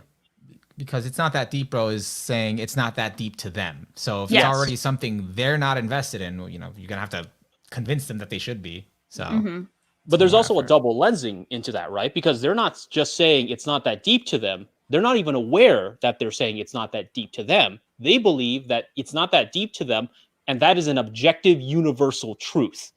Because they're already wielding it against somebody else's values. They're saying, you know, they're not even saying like, these are the things I care about, and therefore this is not that valuable. They're saying these things that I just happen to care about are the things that matter. And your things are just overthinking or whatever, you know. They've fallen into the sort of cynical ideological trap, you know, where they think that they're above it all, but in reality, they're just really deep into it. Yeah. Definitely. Yeah, I remember when I got that on a comment on a video. It's like it's not that deep, bro. You know, it's like, listen, man, I just happen to think about life and all the implications here. I don't know. It was important, but people don't see that, don't agree. But I think, let's see. I think that's all I had, you know, in terms of the conversation. You know, I don't know if there's anything else you guys wanted to bring up. I think, you know, this is great. Thank you for coming on, Joe. Yeah. There was one tweet that I wanted to mention that I think was particularly interesting, right? Well, it's not like a clapback, right? I'm not like, oh my God, I cannot believe this person tweeted. It's actually really depressing, because somebody responded to one of my posts, right? And then they said, what are your thoughts? It was the fairy tale post. They said, what are your thoughts on fairy tale? And so the reason why they asked that, they explained that the reason why is because they see all of these anitubers and all these people call it fairy fail, and that people just call it trash and whatnot. But they said that Fairy Tale was one of the shows that they had a really sort of very specific connection to it. And so they asked me, do you have any thoughts on Fairy Tale? Because I keep hearing people say that it's bad, it's trash, it's all this kind of stuff, but I really like it. So I was wondering if there's something that it's doing that I'm just not really like catching on to. But then they sort of like have this incredibly sort of depressing interpolative apology where they say, maybe it's not saying anything, and if it's not saying anything, then I'm sorry, I'm, all that kind of stuff. That is really fucked up. That is really fucked. This is effectively the person who has internalized this sort of like elitist versus trash mentality that has essentially been parroted under the guise of irony, but now they've taken it seriously and be like, yeah, this show that I care about, maybe it is just bad. Maybe it is just trash. Maybe there is just nothing, and I don't have, and there's nothing valuable in this sort of thing. That is insane. That is an insane. I'll get it. I'm sorry about that. I'll just get it. Yeah. Yeah. No, I think that's a really good point. I'm glad you brought that up. Yeah, because we've all seen the punching bags of the community, the fairy tales, the Sword Art Onlines, the isekai genre as a whole. I've admittedly not really as into many of the isekai fantasy series out there that I've seen, but it has become kind of like the punching bag where people can just write off that it's, maybe like a lesser subgenre, and then people just kind of mail it in and don't really consider it too much, which is sad for people who do enjoy a lot of those series, and they have to second guess themselves because they don't have an opinion that lines up with the majority of people, or at least the loud, a loud group of people.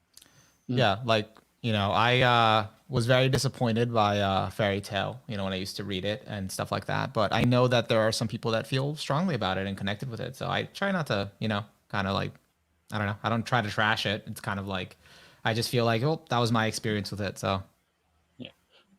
So, okay. So here's the tweet. It is by River. Oh my God. River 80909-622. Jesus Christ. So he says, they say, I'm sure you'll disagree with this one, but the one I think I still remember is Fairy Fail. I'm sure you think it's trash too, but I'd at least appreciate if people like him and Joey didn't treat it like a joke that therefore makes it the joke of the community. Also, if you don't actually think Fairy Tale is trash and you're wondering why I assumed as much, you just figured out why Gigguk and Joey saying that bothers me so much. So like, this person has already come in under the expectation thinking that I'm going to dunk on this show that he cares about. Like, this is the problem with this kind of mentality. It sets up a series of expectations with regards to how to approach something that it could functionally, I don't know, maybe this guy, he's some sort of like fairy tale savant. I have no idea. Who knows all of this stuff about this show? But if he already thinks from the get-go that everybody's going to think it's trash, then we're never going to know exactly what he knows, And, if he talks about Fairy Tale in this sort of like earnest, honest way and sort of like does all this kind of stuff, what's the cost of that? There's literally no cost to that, right? Yeah. But he's already like internalized like exactly what it is worth valuable. What is valuable to talk about, If somebody says it really boils down to a sort of like Althusserian sense. So Louise Althusser talks about the interpolation, the thing that sort of like hails and controls you, but you internalize its control. If you take seriously this idea that something is trash, you're always going to be on the defensive when you talk about it. You're going to say, well, hold on, I know it's trash, guys. You can't get on my case for it. I know it's trash, right? Like, that's the fundamental problem with that. You've already limited exactly who you are as a person who analyzes and evaluates something, as well as the text in which you talk about. You've already sold yourself short. And realistically, people should not sell themselves short. People can be incredibly intelligent and mindful people. And a lot of people might say, oh, well, Joe, you're just talking about this because, but you're doing PhD, etc. No, okay? I started doing anime analysis videos when I was working full-time, doing all this kind of stuff, all right? I'm not talking about this from some sort of academic ivory tower privilege, right? There are a lot of smart people out there who can do a lot of really interesting things. But if you shut them down the moment they say that they like this thing that you don't agree with, then you've essentially held back like the way in which some of these things can be done. You know? Yeah. And I feel like other people can show you a different perspective that you wouldn't have thought of if you just kind of open your mind to it. Like, oh, I didn't know that about Fairy Tail, or I didn't know that about that anime because, you know, I didn't want to give it a second look. And it doesn't necessarily mean you have to now suddenly go and like that anime, but you can try to see it from that perspective. Yeah. And like the thing is, right? Like, sorry, I cut you off. No, I that was it for me. Oh, okay.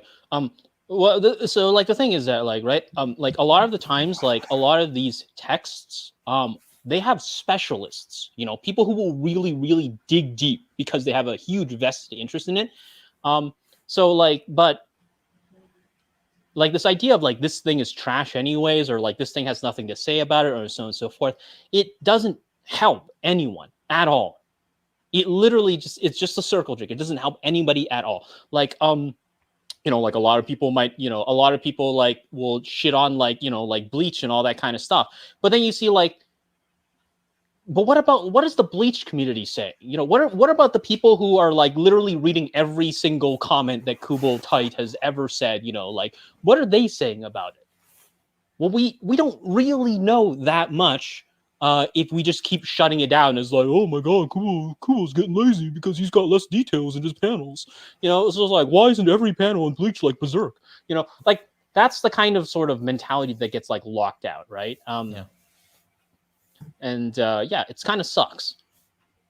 It's very interesting when you think about it because you would assume that like this anime is trash and so am I is kind of like anti-elitism just based on like the series they're discussing. But in a weird way, it kind of feeds into the elitist atmosphere that keeps people from sharing their true opinions on series. So it's like I'm trying to think of the word, it's gone, but you know, it's continuing the system, perpetuating the elitism that people are trying to protect themselves from. You know, like when you want to talk about a series like that's like a Bleach or a Fairy Tail or a Sword Art Online, and you say, I know it's trash, but I like it, or it's a guilty pleasure, like you're already trying to protect yourself while continuing on the idea that they are trash and can get shit on, instead of just being like, hey, I like this series, I have my reasons, you can disagree, but I'm not gonna pretend that it's bad just because it's commonly agreed upon or because a lot of people think so. Yeah.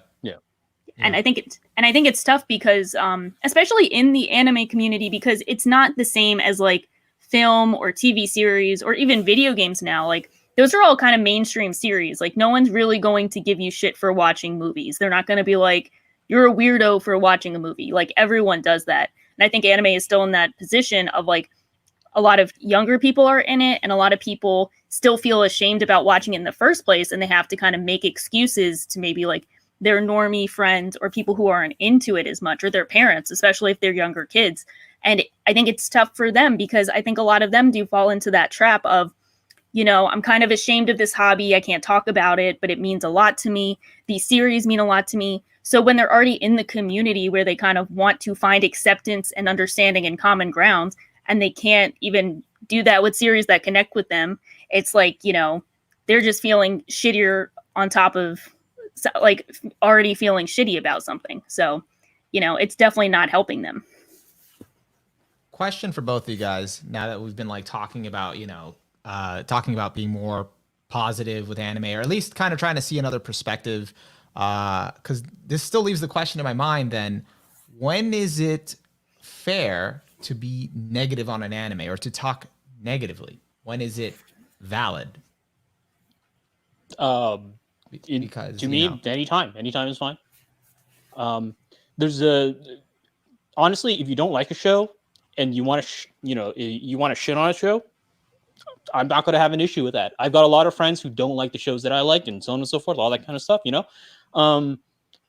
The main difference that I want to stress is that there is a difference between saying that, like, I watched the show, I don't like it, I don't like what it does, I don't like what I think it's saying, you know, all that kind of stuff. I don't like it, right?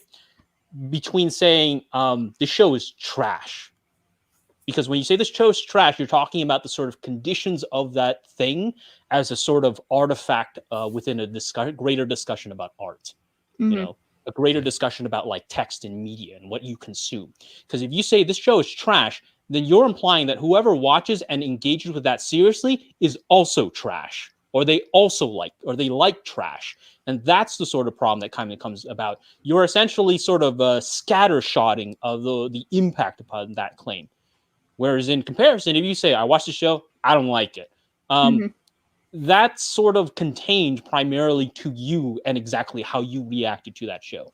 People will oftentimes get that mixed up. And that is a perfectly fair kind of thing, because people might not necessarily like, think about it in sort of like very clear distinctions, when they're talking about it off the cuff and all that kind of stuff, right? Happens all the time. On the internet, you really have to spell it out a lot. You have to say, hey, this is my opinion, my experience. But again, right, it once again falls down to like sort of relative expectations.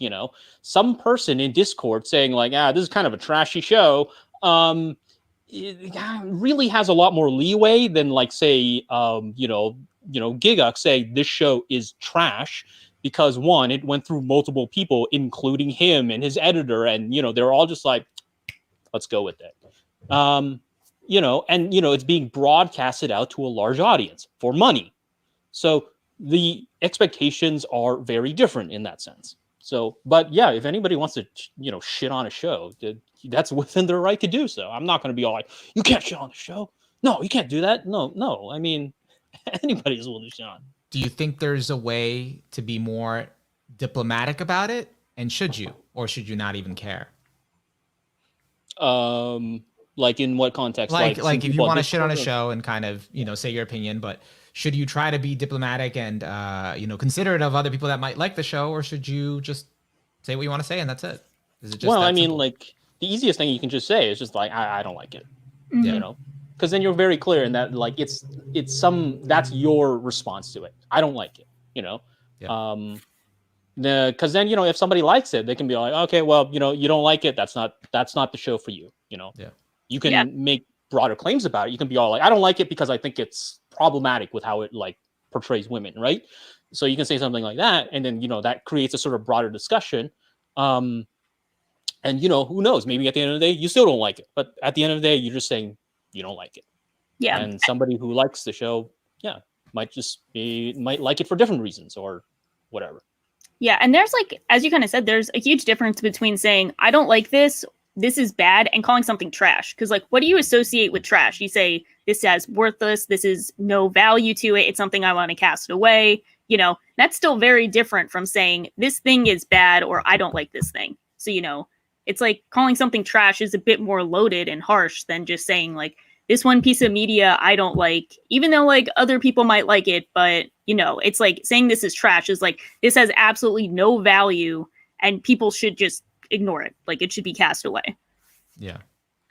And then, on the flip side, again, there's just been a big like thing in the community to kind of associate the people that like certain types of, and I don't want to get into this that much because we have talked about it before on previous streams, but people that like certain types of problematic shows to be problematic type of people, when sometimes it's not really the case. It just means that, they're either able to stomach that show, or maybe they have their own reasons why, there's something they like about it, but they try to equate the type of people that watch that type of show to, I don't know, to be just as problematic or something like that.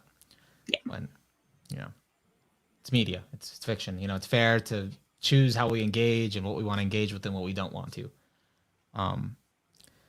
My other question for you, Joe, is what do you think about the being like the whole idea of being big on YouTube, of being a big creator or stuff like that? Because I was talking about this with Shaw beforehand about how, Gigguk or Garnt, Joey, Connor, or even just big YouTubers are kind of seen as leaders of the community when they didn't sign up for that or don't see themselves as leaders and don't, I think you mentioned this earlier, don't want this responsibility. What do you think about that? So I'm of the belief that if you're a big person and I'm of the belief that if you're a big person, you should, on some basic level, be mindful of exactly how your words and what you say and do might be interpreted by an audience as large as theirs are. Now, there is an important distinction that must be made, which is that if you don't want this kind of responsibility, I think that is a sort of fair, basic sort of respect that every individual deserves, because like it would be really bad, for instance, if somebody in my, it'd be really bad if somebody in my like, the community committed like, I don't know, a hate crime, and it was just like, yeah, check out Pause Select. I'd be like, what the fuck, bro? Yeah. So like, so I understand that, right? I understand that in that context where you don't want to be seen as a sort of leader, but that also means that sort of effectively disconnects you from any sort of discussion upon which your claims can now be understood as a sort of leading or sort of a broad generalization of the community that you don't want to be a part of now. So what I mean by this is this reminds me of that one Trash Taste video where they shit talked past tense smaller anitubers making tier lists. If you don't want to be part of the community, if you don't want to lead the community, that's fine. But now all of a sudden, don't make claims about the community that you are apparently not a part of, because the thing is, at the end of the day, your community is so much larger than all of these smaller communities. And a lot of these people are only there for you. And they're going to come to this conclusion, well, these are the good guys. And all the smaller ones, they're just they're little, drama mongers making tier lists and all that kind of stuff, right? It's a privilege that comes with size. They can say anything they want, they can do anything they want, and then there's absolutely zero consequence because there's nobody there to sort of keep them in check. It's a sort of, it's an incidental or sort of symptomatic sense of power that emerges. It's not a power that they're wielding, but it is a power that they are able to exercise. And that's an important distinction that kind of emerges out of that. What, actually, on that note, I've talked about this in the past, but what did you think about the specific comment regarding that episode about the smaller anitubers and that critique that, because they were kind of also talking about what makes you kind of stand out and what the successful anitubers look like. It's the ones that are doing something different.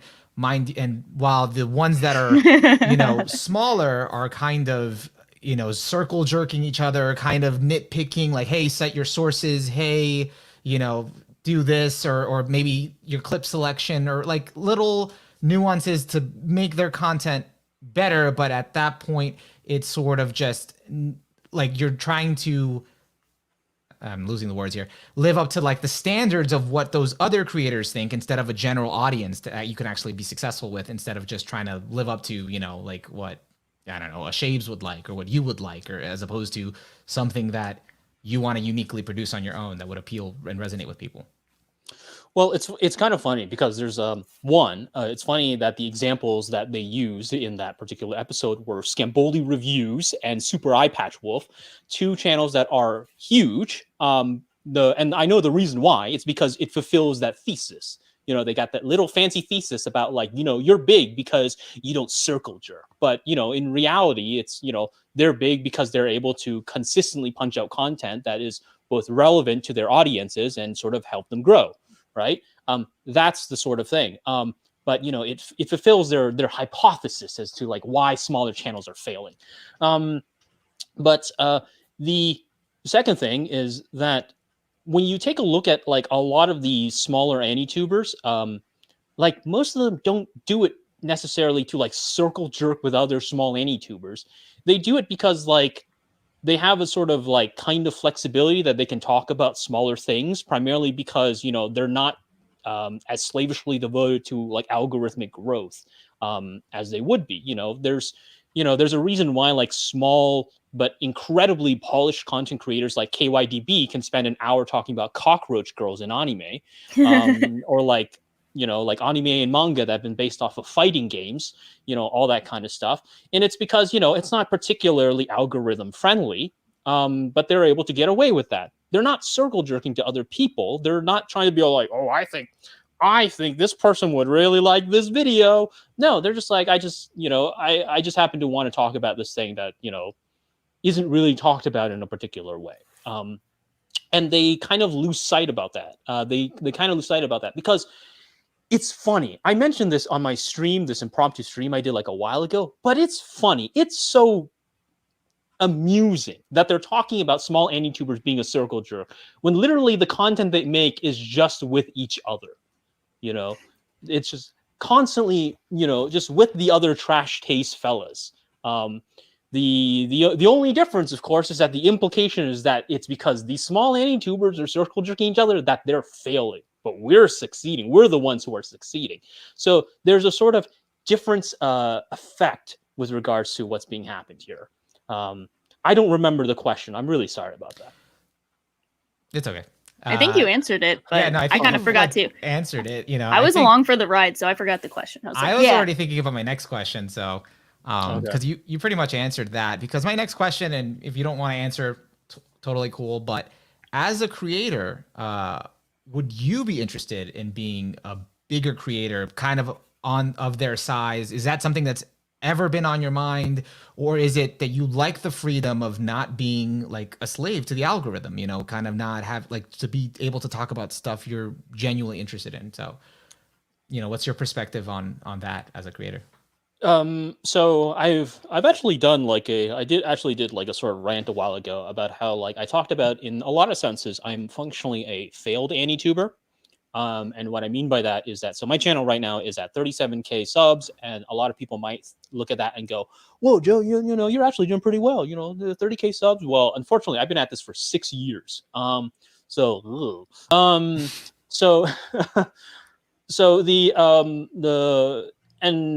my most popular video is a Jinro video that I edited on Windows Movie Maker. So, wow.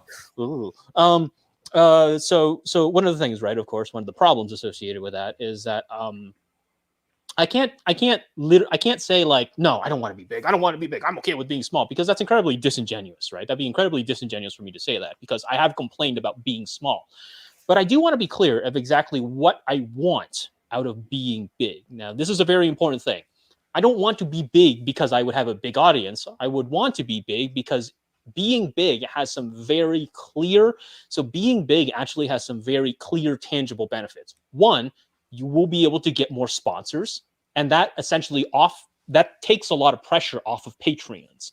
So that takes a lot of pressure off of patrons, because I'm somebody who's always very uneasy about asking money directly from people, especially in a goddamn pandemic, in a pandemic when everybody is low on funds, right? But I don't make money. I don't make money off of the channel because, everything is constantly getting copyright claimed. And, you make 3, 4, I tweeted a while ago, right, about how much I made on the last 4 videos. It was $30, right?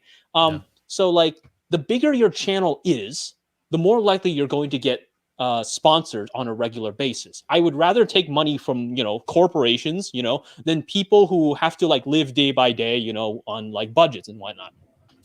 The second thing is that it is kind of unavoidable, but people do actually evaluate you based upon the size of your channel. This is unavoidable. For instance, I once actually made a joke. I actually once made a joke to a Misty Cronexia video. I left a little comment saying, "Yo, Misty, when are we collabing?" And then he fired back with, "Who are you?" And then a bunch of his fans were just like, "Lol, oh my god, this dude got owned, wow, owned." And so here's the thing, right? And you can see the sort of rhetoric that's being thrown around in terms of larger channels when they're saying who's this guy? Who's this guy? And realistically, a larger sub base does kind of buttress against that. That's a very real sort of privilege that bigger channels actually have. So I do want larger channels. I do want a larger channel primarily for the fact that it does give you sort of social and financial stability, or it gives you the option to. On the flip side, I don't know if I would really want a larger channel, because that also means that with the increase in the audience size, it also means that you also have to deal with an increase of people who are just like, well, bro, just just like shut the hell up, bro. I mean, and this is very. It requires a certain kind of like person who is like very good at handling social media to be able to like deal with those kinds of comments. I mean, so I mentioned my Jinro video, my most popular video, made in Windows Movie Maker. I accidentally called like an MG42 a Browning machine gun. I'm still getting comments 5 years later from people. Yeah. I've made a correction. I've made a correction right in the video description and a pinned post saying, I know it's not a Browning. I know it's an MG42. And I still get comments from people who are just like, this idiot does not know that this is not a Browning machine gun. Yeah. Like, a stupid video. I still get those comments. And that would simply scale as it gets bigger and bigger, more and more comments, and it was just literally just gnaw at my mentality. And so there are very real reasons as to why I don't want a larger audience, but I'm also under no sort of I'm under no illusion that I do want a bigger channel. I do want a bigger channel, but there are specific reasons why I do want a bigger channel. Yeah, and I feel like if you have the bigger channel, you can advocate for the things that you do feel strongly about. You could be the example that you are, talking about, that people should either cite their stuff or kind of be more mindful, while being funny, or do those things and reach a wider audience instead of worrying about the big guys, misrepresenting, when you could be a big guy yourself that doesn't have to worry about them. You're kind of doing your own thing, and that'll have weight on its own. So I think, yeah, it's so this is not something that I want, but it is something that I've noticed is kind of amusing when it comes to larger channels, which is that like a lot of people actually give you a lot more leeway when you're a much bigger channel. One of the things I've noticed, for instance, is I know Craftsdwarfs actually talks about this at length in his critique of Super Eye Patch Wolf. But one of the things that happened, right, is that so Super Eye Patch Wolf, right? He's he's oftentimes like cited as like a content creator that a lot of people like really like a big like AniTube content creator that a lot of people really like, because I rarely see like outright negative comments about Super Eye Patch Wolf, right? But it is kind of funny because he actually made that one. He made that like One Piece video, I think, where a lot of people kind of like pushed back on it because a lot of his fans were One Piece fans. And it might not be One Piece; it might be something else. Was it Bleach? The Bleach one, I think. Well, the Bleach one I think was a separate thing. It was something about characterization. Okay. Yeah. Well, maybe what the what can answer in the comments. I see he's there and he would know. So let us know. Yeah. So in effect, right, there's something that kind of happens, which is kind of amusing, which is that oftentimes, and it scales to be a lot more favorable for large content creators, which is that oftentimes when you say something to an audience, and then there's like, okay, that's interesting, that makes a lot of sense. And then you're talking about that kind of stuff, and then you move on to another topic, but your audience knows a lot more about that other topic. And then there's like, hold on, wait a minute, this stuff is wrong. When you move on to a different topic after that, your audience doesn't think, okay, well, if he got this thing that I understand is wrong, what does he get right or wrong in this other video? They don't think that. Most of them don't think that. Most of them just like sort of reset their perspective and then go, oh, this video is cool, or this video is whatever. There's a sort of like a separation that kind of happens, when like when I'm sure both of you are very specific specialists on things. When you read or watch videos or something about like something specific that know a lot about, you're just like, hold on, that's not right. Yeah. But then you go to another video by like maybe the same person or the same creator, and you're just like, huh, okay, that's interesting. There's that part that your brain resets, right? You don't sometimes consciously think about like, hold on, wait a minute. If they got this thing that I knew wrong, what about this thing I don't know? Is this right? Or is this like, a lot of people don't do that. If you're a small content creator, that effect is much more magnified as a result of you having a much smaller audience.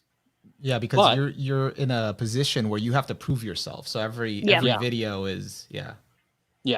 But when you're a larger one, you have a much more stable audience, and they're more likely to forget that. In addition to that, they are also a lot more insulated because you have a much larger fan base who's willing to defend you.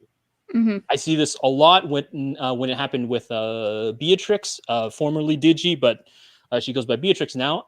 I see this a lot with Beatrix, right? When she'll say something, and then you see the words being thrown at you, you're just like, oh, well, that's kind of weird.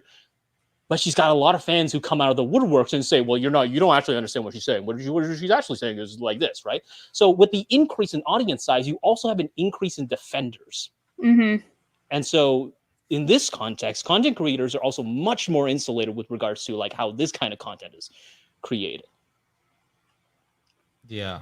Yeah, Yeah. I think that perfectly illustrates how it works. It is interesting because it is kind of tough to kind of remind yourself that, like, just because I like this video, I remember they got this one thing wrong. That could apply to this, even if I do like the message of this video and I like the person behind this video. Yeah. So it's very interesting.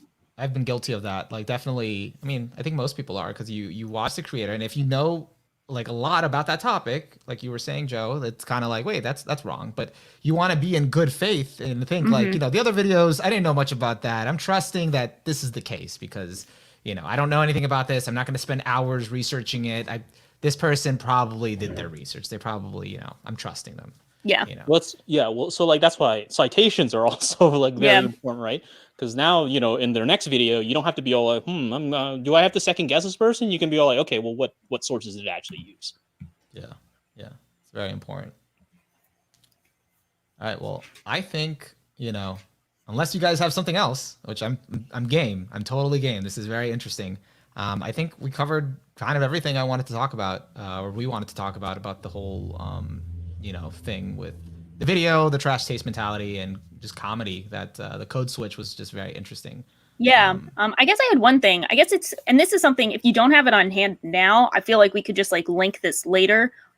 We talked a lot about like citing your information. Where do you find are the best places to go to kind of fact check yourself or find this information? Like, I've gone to like Sakugaburo a lot. I think they have some good information, but one of my things is, you get into a lot of conversations. It's on like how successful a series is. So I go to that like something anime website where you can see like how many Blu-rays did they sell, like what's the average Blu-ray sale, and you can kind of see that. But there's so many like in between things on like so much information that's been translated that people might not know is a resource. Do you have any kind of like go-to websites for where you find your information, or is it just kind of a crapshoot and it's like takes a lot of digging and then like you eventually find something?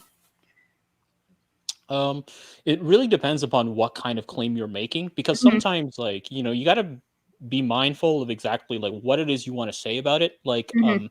Like yeah, Sakugaboro is a great resource, but if you're going to talk about like say like how like a show depicts something, Mhm. like it's never going to help you because it's Yeah. functionally about the sort of like techno aesthetics of it all, right? Yeah. So in that context, you would have to go through like a different place. One resource that I find pretty helpful is anime and manga studies. It's by a gentleman by the name of Mikhail Kulikov. He's got a master in library management, and he what he does is he looks at a lot of like anime and manga books and journals, and he regularly updates with new publications as to like who's been publishing what. So if you want to see like publications and what's being published, he's got a site on that, so you can look up on there. Um, with regards to numbers are kind of a little bit tricky because Mhm. I remember trying to find like exactly like isekai numbers when Mhm. it comes to like analytics with regards to like what sells what and all that kind of stuff. And it's weird because it's kind of a crapshoot at times. Yeah. Like some people might say like, oh, just look up like the Oricon numbers, but Yeah. like Oricon only focuses on like specific properties, right? Yeah. And so like it's yeah. I would honestly, I mean, there's that one law on the internet. What's that one rule? it's like if you want to get like the right information, you don't like ask for it. You just give the wrong information and someone will Yeah. correct you. Yeah. I did think of that as like, yeah, just say something wrong and then see if people come out and correct you and be like, thank you, you served your purpose well. Yeah. Yeah. That's happened to me a few times, so I think that works in a weird roundabout way. But yeah. Yeah, I think that's helpful. Yeah, sorry I'm not more helpful on that end. No, I think that's still like a great resource because I think, I know a lot of people are probably in the same boat that I'm in where it's like, I would love to have more information. It's just tough when it's in another language. It's, some of it's really old, sometimes it's written down in books and it's not easily accessible online. So I think sometimes it is tough to get that information, but I know like there are places you can find information to fact check. Yeah. Joe, how long, well, actually, first question, do you like research? I'm assuming you do, but you could not. And then how long does it typically take you to do all the research you need for, I don't know, a standard video of yours? I have a sort of neutral perspective on researching. I have a sort of neutral relationship on researching. I don't do research because I'm like, oh damn, dude, I love pouring through so much data or whatever. It's just like it's just paranoia, Like I'm paranoid that I'm gonna be like, did you know? It kind of reminds me of this thing, and then some guy's just gonna like dump like a 10-page essay in like the video description, be all like how I'm wrong and everything. I was like, oh my god, I cannot believe it. Yeah. That kind of thing, right? Because like it's a pain in the ass when you spend like double-digit hours editing a video, and then some guy's just like, no, you got like this thing wrong that you could have fixed if you had done research. Yeah.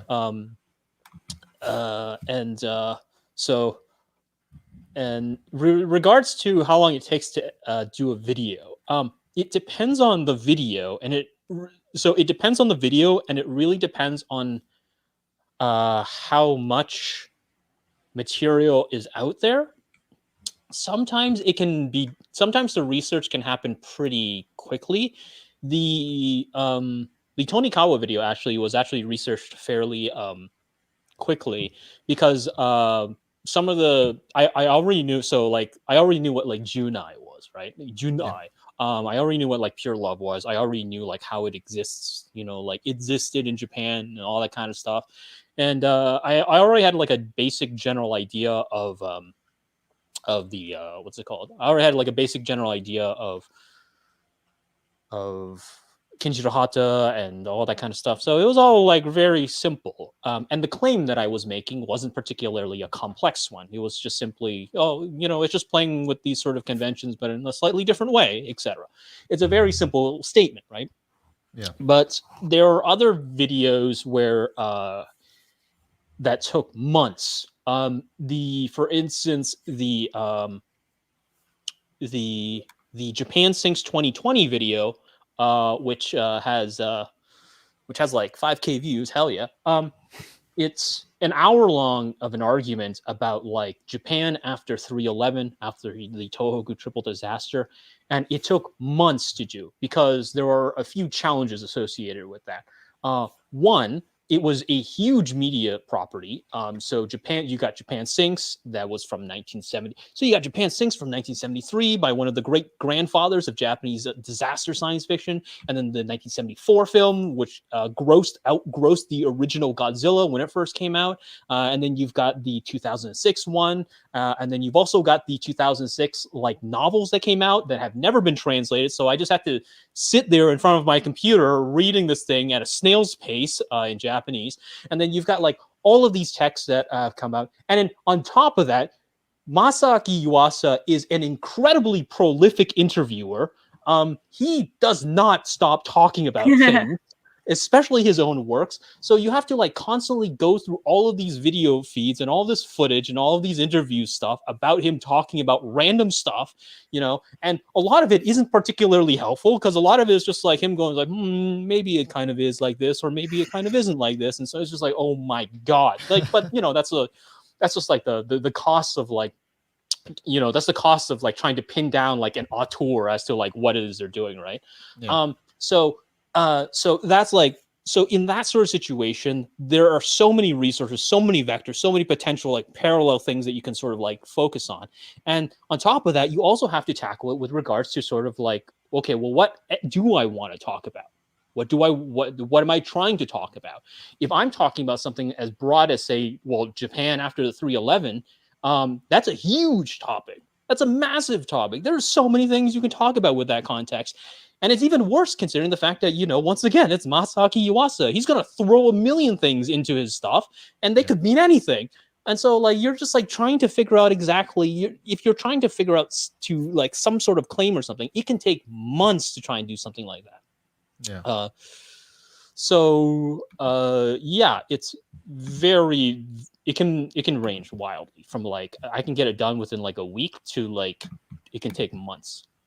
The reason I'm asking is because, partially with our conversations before about larger creator, small creator, pumping out videos, does it ever weigh on you like that? Maybe like one video can take you months, and because part of the success on YouTube is being able to pump out videos at a frequent pace.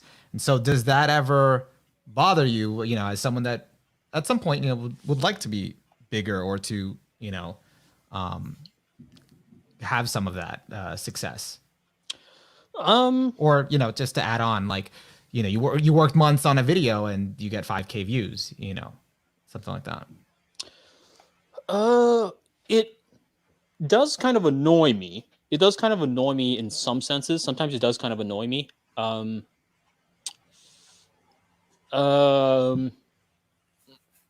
But it's, I don't know. It's not as annoying as I think it would, as I really thought it would have been on a general basis. You think that like, I spent months of work on this video and I put it out and it just does terribly.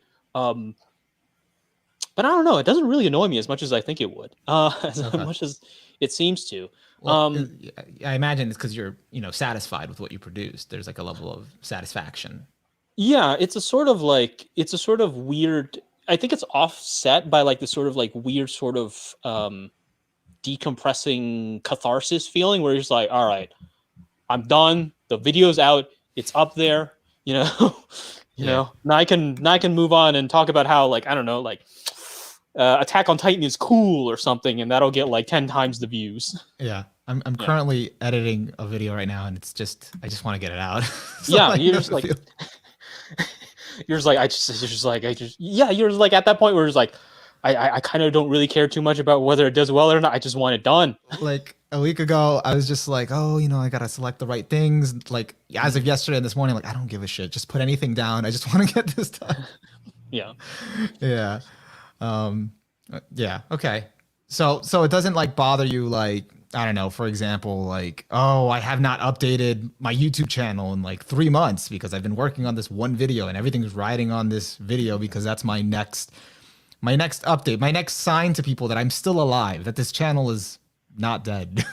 Oh, okay. Yeah. It's I do try and keep people posted with updates in the YouTube community thing. Most of the times it's like very like minor stuff, right? Just like, oh, the next video will be delayed because there's a new Total War DLC. But yeah, I think this is one of the weird privileges of like being a small content creator, which is there's not a lot of people to disappoint when your video comes out after like a long hiatus.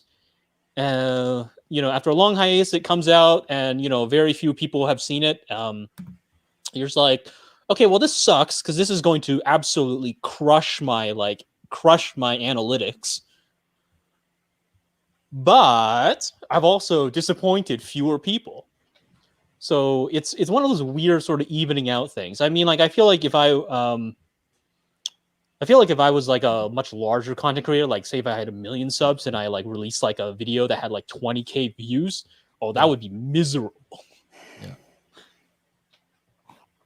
Are you looking to, not that I don't think you're necessarily like, are you looking to change that in the future? Like, would you try to, I don't know, put yourself in a position where you want to release videos at a more consistent, predictable pace, where it's like, twice a month, one a month, where you put yourself on that hamster wheel, to try to get that stuff out so you can reach a goal. If you one day wake up and decide, hey, you know what, I want to be big on YouTube, and do these goals that you talked about, or having those perks. I mean, that would be nice. That would be nice. But I think the problem, right, is so to not get into some sort of weird sort of emotionally manipulative territory. But I'm personally a very poor individual, right? And so as a result, one of the problems with that is that I do not have the ability to sort of like go full time and do these things. I actually have to be big first. So, Yeah. I can't just transition into. I can't just be all like, I'm gonna go full time on YouTube now. It's gonna be, it's gonna be great. That's never really like a thing that I have an option with regards to. So the only I would like to do it like on a regular basis, because like it's a lot of fun. It's a lot of fun, like making YouTube videos. It's a lot of hard work, but it is a lot of fun. There's something very satisfying about punching up a content, and then people like coming out of the woodwork and be like, hey, I like this video, or that is not a Browning machine gun. There's a lot of good feelings that kind of comes out of this kind of process. Yeah. But I'm also very realistic about the limitations associated with this, which is that, this going full time on YouTube, putting the cart before the horse, is very much oftentimes you're taking a big gamble, or it's, you've already got some way to sustain yourself while you're on the grind. Yeah. So you have to weigh a lot to decide. It's a decision to get on the grind. Yeah. Okay.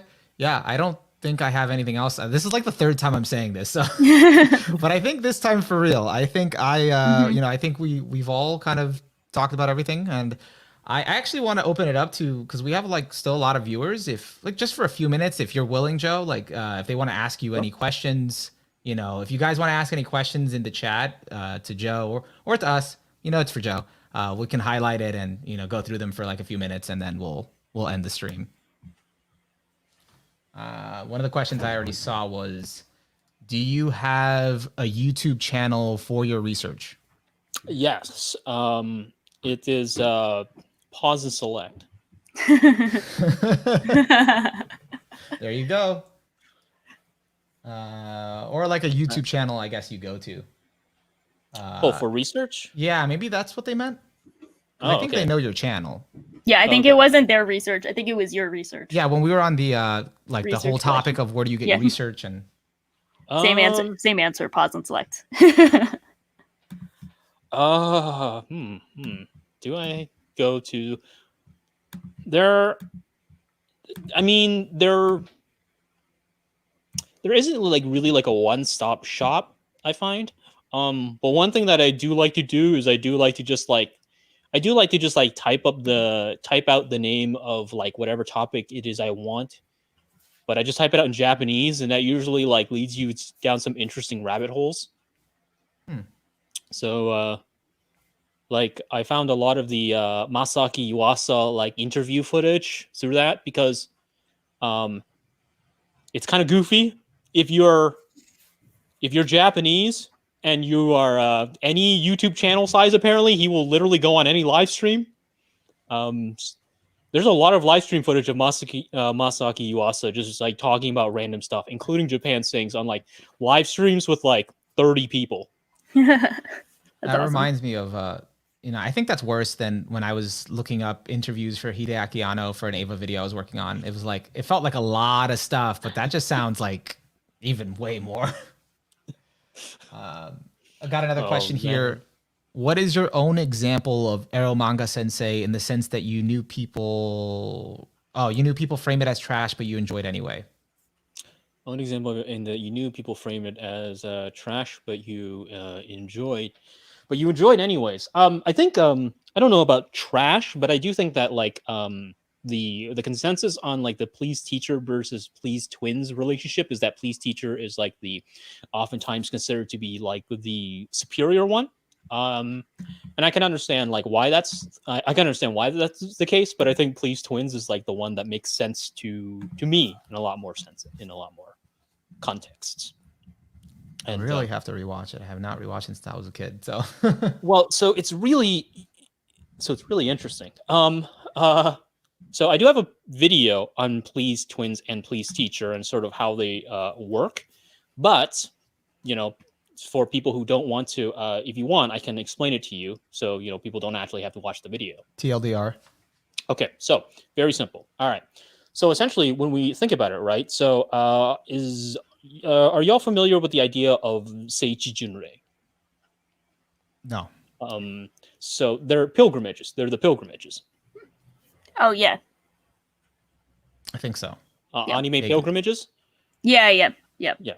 And you are both familiar with the fact that like the Please series actually happens in like a sort of like it happens in like a fake but based off a real life place, right? No, I did not know that. Okay, so the Please series was actually developed with the cooperation of a town called with a place called Nagano, with regards to a place where the town that the Please series happens in is fake, right? It's a fake town, okay. But it's based off a real town, right? Mm-hmm. No, I've seen that happen in anime. I just watched it so long ago that I don't think I made that connection. Yeah, so it's a real place, and the lake that it's based off of is real. It's called Kizaki-ko. And so it's based real place, and the whole it's a very simple sort of like it functionally began at the onset of what was the second wave of digital tourism, right? So this is the second wave of digital tourism where otaku were really starting to like look at these places and be all like, oh, so there's a practice that's called butai tambo, right? Which essentially just means like looking for places that are in like anime or manga. And then the act of actually going there is called seichi junrei, right? Which is the pilgrimage. Yeah. So the act, so one of the part of the fun of it, right, is a sort of like it's a sort of like prolonged like opening a present kind of feeling where you're watching a show and you're just like, that seems very familiar, or you're like, maybe that's based off of something, and then you look up where the place might be and all that kind of stuff, and you say, oh, hey, it's based off of this place here, and then you go and visit the place, and it's, so there's a very comforting sort of relaxing feeling. Non Biori, for instance, also does that. Anohana is very famous for that. Yep. Girls in Panzer is an example of that as well. But there's something really interesting about the way the Please series does it, because not only is it at the beginning of the second wave of digital tourism where it started to really sort of kick into main gear, but so essentially, here's the thing. You've got these two shows, one coming right out after the other. So they're both planned together. You've got the Please Teacher series, which is based off of Nagano, and it's partly based off of the director's experiences, Kurada Yusuke. And then so they sort of, they're in this town, this fictional town, but the lake is real and all that kind of stuff. And then so let's say you're an otaku, right? So let's say you're an otaku and then you're like watching the show and you're just like, holy shit, dude, I want, the sexy alien woman too, so you're watching the show and you're just like, this is I love the show. This is a great show. All that kind of stuff. And it's a very sort of like stock kind of like visual novel-esque kind of like post-Evangelion Sekai kind of text, right? Because it's all about like this guy who's like in this like standstill, and then it turns out it sets it as sort of like very, very simple setup. And then right after, you have the Please Twins series. Now, at first you think, okay, well, Please Twins is not a particularly interesting show because it's just a guy who's got a photograph of a house. It's just a guy who's got a photograph of a house, and then two girls also have the same photograph, and they're trying to figure out who the sibling is. So it's like sexual Russian roulette, right? So at first it doesn't seem that strange, but then you think about how that show starts off. The show literally starts off with the scenes from Please Teacher on a computer monitor in an electronics store in Akiba. So he's coming from Akiba, which is an otaku area, and the otaku are known for trying to look for these places and visit them. Yeah. Well, what's the story of Please Twins? Well, the story of Please Twins is that he's got this photograph, he's got this feeling about this place that he doesn't actually remember, but he goes there anyways. So he goes to this place and then he finds, a sort of like sense of belonging and feeling and a vibing. And it's all about the sense of like, I belong in this place. This is a wonderful, relaxing, comforting place, and I love this place. But he has no like real connection to that place. It's all a manufactured connection because he doesn't remember anything about like them. They don't remember anything about it. And you got all the Please Teacher characters coming back and all that kind of stuff. And so this story of Please Twins is in effect the exact same experience that otaku feel when the Please Teacher series came out. So Please Twins all of a sudden becomes in effect a sort of commentary on the actual act of visiting these places that was actually brought in by Please Teacher. So in this sense, they're both playing upon the other. They're essentially setting up Kizakiko as a place to visit. And then the second one talks about the act of visiting. But there's something really fascinating about that because it never actually like winks at you and like says like, oh, well, we're talking about it, like winking furiously there, because it never has to do that. It tries to tell a story completely on its own while acting as a commentary of it. And so like, that's what I thought it's doing. People can disagree with me. But yeah, that's why I put Please. That's too deep, bro. That's you're overthinking it. You're overthinking it. No. It's not that deep, bro. It's not that deep. No, that's fascinating. It is. Yeah, I would have never picked up on that as a kid, but now pretty impressive. Like I literally watched it that long ago, but that's actually really, really interesting. Now I want to rewatch it. Thanks, Joe. Other question we got here is, what do you think is the underlying conditions or ideas which give rise to the trash discourse? Is there a way we can effectively address or call out these conditions? I think we talked about this. We did discuss a lot of this, but I think this was essentially like half of the podcast of like, elitism feeding into the idea that some shows are trash and like worthless compared to others. But that is a good question of like, is there a way we can effectively address it or call it out? Like that's a good question of like how to build off that. So calling it out. Honestly, I don't know. There might be an effective way to call it out. I just never have figured it out. So it's funny, right? So it's very, very funny. It's not that funny. So it's interesting because I've actually tried to reach out to Garnt multiple times. So this isn't just like one time where I'm just like, I hate Gigguk and his content, like it's not like some sort of like weird burst out of nowhere. I've actually tried to reach out to Garnt multiple times, including me, like, adding him on Twitter and all that kind of stuff. And essentially saying, okay, Garnt, if you want my isekai notes, so isekai is like the thing that I like to think about, right? Because, they're funny. But so here's the thing, right? I have a lot of discussions with authors. I have a lot of interviews with authors. A lot of them, well, not a lot of them, but I would say a few of them I consider to be good friends. I have a sort of weird wonky relationship with a lot of like isekai stuff. So I've told Gigguk multiple times. I'm saying, okay, if you want my isekai notes, I can give them to you. You don't even have to credit me. All right. I told him that you don't even have to credit me because I don't want to be accused of like clout chasing or something. I'm just getting sick and tired of people linking Gigguk videos when, I'm, talking about isekai. And they're just like, what do you think about this one? And it's like, well, God damn it. Right. So the thing is, I don't know if there's a way to effectively address or call out these conditions because I've tried the whole sort of like, this thing is shit. I've tried the whole sort of reach out. I've tried the whole sort of, well, let's meet them halfway. I've tried all of these things and they don't work.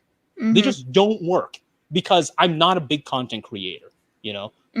That's my assumption. My assumption is just that I'm not a big content creator, or maybe, I don't know, maybe I've shit talked Gigguk too much or something. And he's just like, I'm just going to ignore everything that Joe says. Okay, that's fine, but I don't have a solution.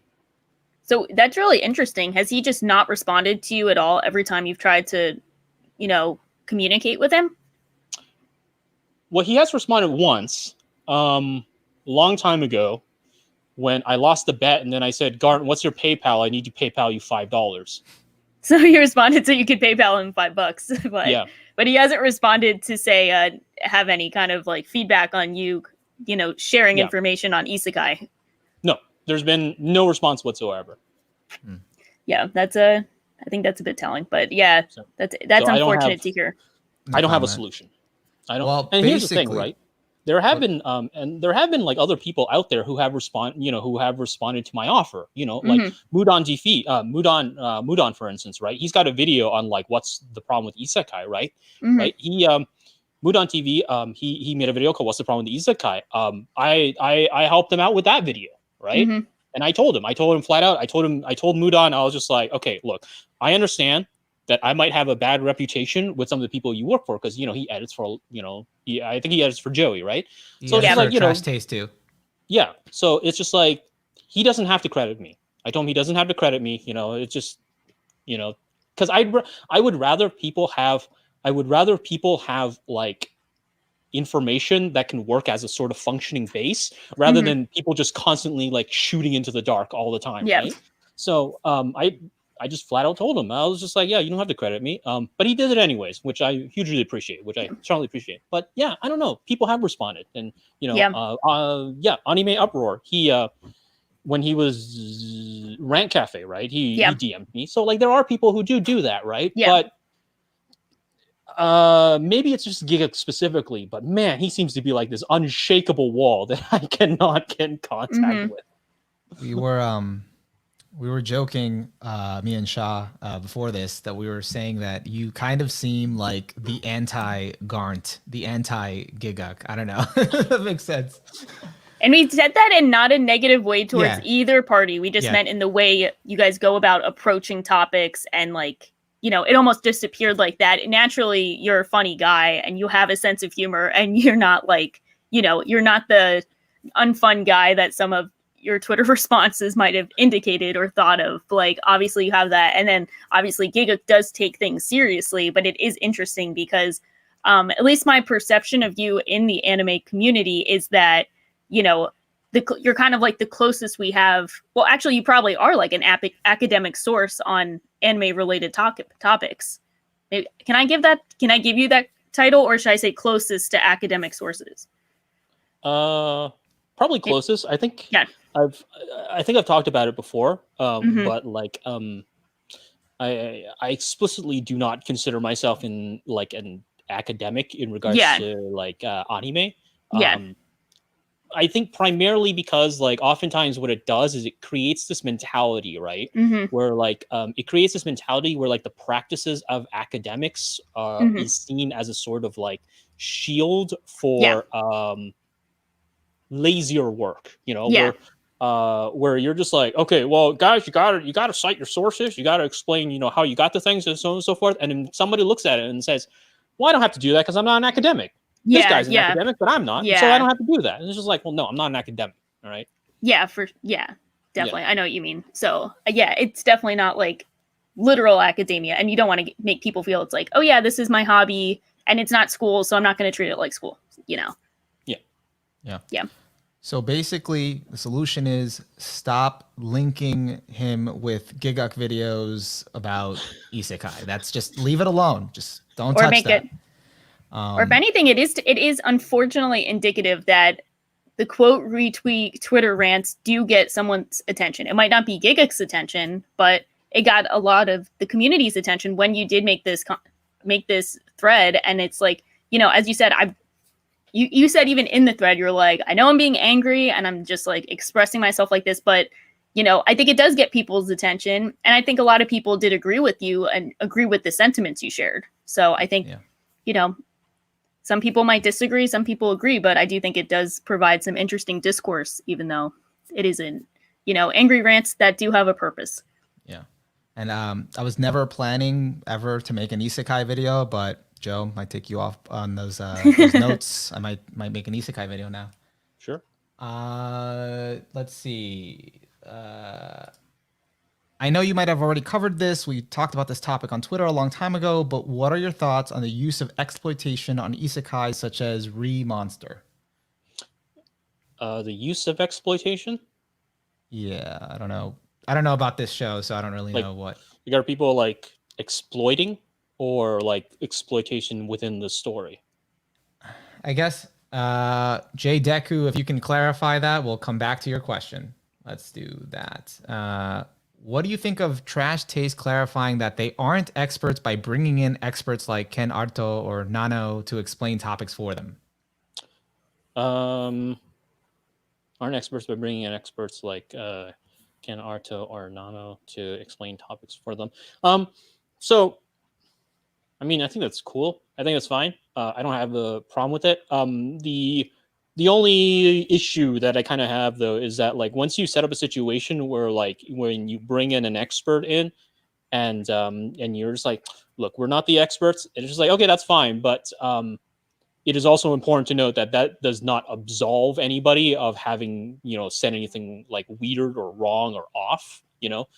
Just because you say, look, we brought this expert in. I'm not an expert, but I brought an expert in to clarify it. By the way, this claim that I made, that's, you can say it's wrong, but I'm not an expert in it. That doesn't really absolve you of anything, like for instance, like I went on like a long time ago, I went on to a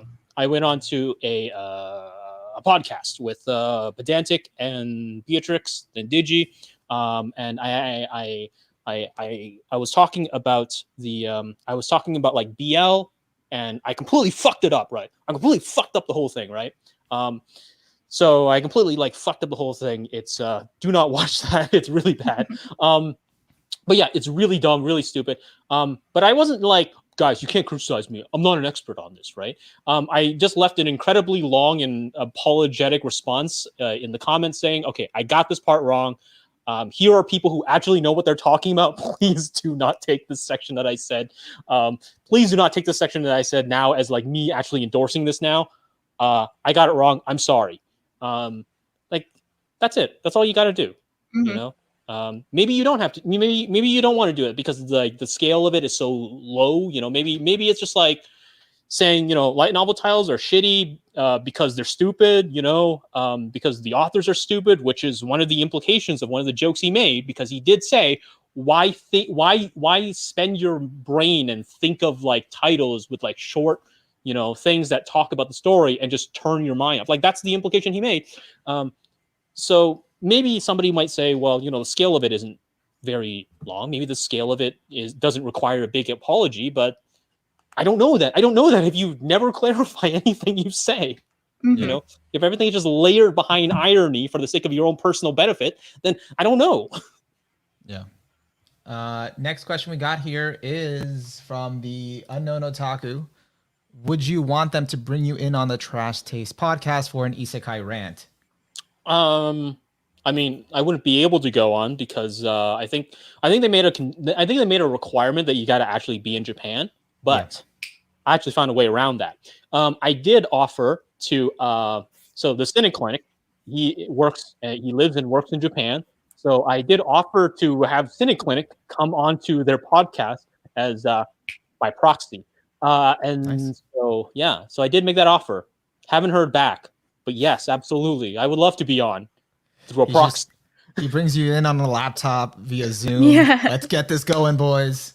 Well, I just said I would have just said, yeah, whatever Cynic Clinic says, I wholeheartedly endorse. And I'm just like sitting there, fingers crossed, really hoping he doesn't say something wild. You know? Then we got Jay Deku came back with clarification. Exploitation such as showing women being slaves and how it tries to be justified. This is in regards to Remonster. Oh, okay. Cool. Funny enough, Jideku, you might find this interesting, but Kanikiro Kogitsune, the author of Remonster, was actually one of the first authors that I talked to. And, I did ask him these kind of questions. He doesn't really have a very clear answer because he's not entirely sure himself. But mainly, one of the reasons that he used was that he wanted to sort of talk about how, like, Japan was a sort of, like, modern, safe society. And so when you're going into, like, this other place that is incredibly different and alienating and challenging, one of the things you want to do is you want to be incredibly performative with regards to how alienating and problematic it is. And so that's why the use of, like, slavery sort of exists, right? There is kind of an acknowledgement that, like, maybe it is like a weird otaku, like, fantasy, sort of like otaku fantasy fulfillment kind of thing. But, once again, it's not like one very clean, specific example. It's a whole bunch of different examples. And it was also, I think it's also kind of important in the context specifically for Remonster, and that Remonster originally came out in, I think it was 2011, on the Shosatsuka ni Naro, which is the website upon which a lot of isekai anime adaptations come out of. And at that time, it was sort of in a weird Wild West where you're kind of just throwing stuff at the wall and seeing how exactly things work. I don't know exactly how it directly justifies it. I don't know if it actually justifies it, but one of the things that he does acknowledge that he is very much aware that that these are, like, it's a fiction. He wants to stress that it is fiction, and that these women are being enslaved, but he doesn't, like, hold these ideas. Now you can find it to be compelling. You might not find it to be compelling. That's perfectly fine. I'm just the messenger. Yeah. Don't shoot the messenger. Yeah. And then we're gonna probably end it with, like, I think 2 more questions, just so we can go on about our days. Question from Tani. People might still need the answer. What is the real reason behind these long isekai light novel titles? I think we did talk about this, but if there's a more substantial answer. Yeah. So there are some very big, simple, easy reasons, and then there are some sort of more specific reasons. So one of the things that's very important is that this is not unique to isekai. This is not like simply an isekai thing. This, once again, this kind of falls back to the problem that I have with how Garnt constantly uses the word isekai to just mean anything that seems to be fantasy. Because this is not an isekai thing. This is so when we're talking about in the context of light novels, there's a few simple reasons as to why the titles are really long.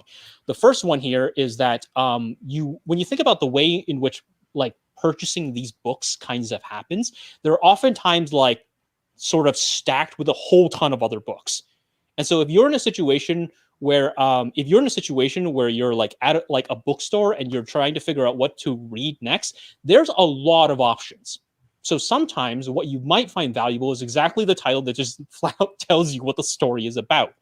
Because look at it this way: if I've got, like, books that say, like, this thing, caterpillar, pupa, spider, and then another book that just says, like, I don't know, I've eaten 8 pizzas and somehow I've turned to a truck. You might say, okay, well, at least I know what that one's about. And if it catches your eye, if it's something that you might be interested in reading, then you're going to pick it up. Simple as that. There's a very simple sort of, like, marketing thing that kind of happens. It's also very easy with regards to I actually talk about a little bit about this in one of the skits, right, that I made on my other channel, which is it's very easy to kind of remember some of these titles simply based upon their premise. If you say, for instance, a story like I've been turned into a race car in another world, you might not necessarily remember it if it's something like, say, if it's something vague, like, say, I don't know, like Formula One, I'm Formula One or something really like vague, right? Yeah. Because the thing is, these are not like huge like record. These sometimes might not be like huge record-breaking books, but if the title is something like "I've been reincarnated as a race car in another world," you can just look up, story where someone has been reincarnated in another world, and then like, boom, it's much easier to find. So it's a very simple marketing thing. It's very, very simple marketing thing. It's also a trend. It's also kind of a trend. A lot of them kind of like fold back on top of each other. It's also it can also be used in a lot of very specific ways to sort of sell a particular kind of series or differentiate within a series. It's funny that Gigguk uses the melancholy of Haruhi Suzumiya as an example of a bad light novel title. When you think about the way in which the titles are structured, you got like melancholy and disappearance and etc. That kind of things, right? So they can play a lot with these kinds of titles. Mm-hmm. So there are very simple marketing and reasons and trend reasons as to why it happens.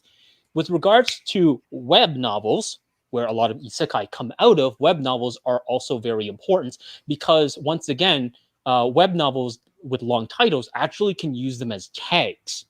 So a lot of stories will have, like, say, specific entries that'll have tags that'll have like what the story's about, what you might expect to see.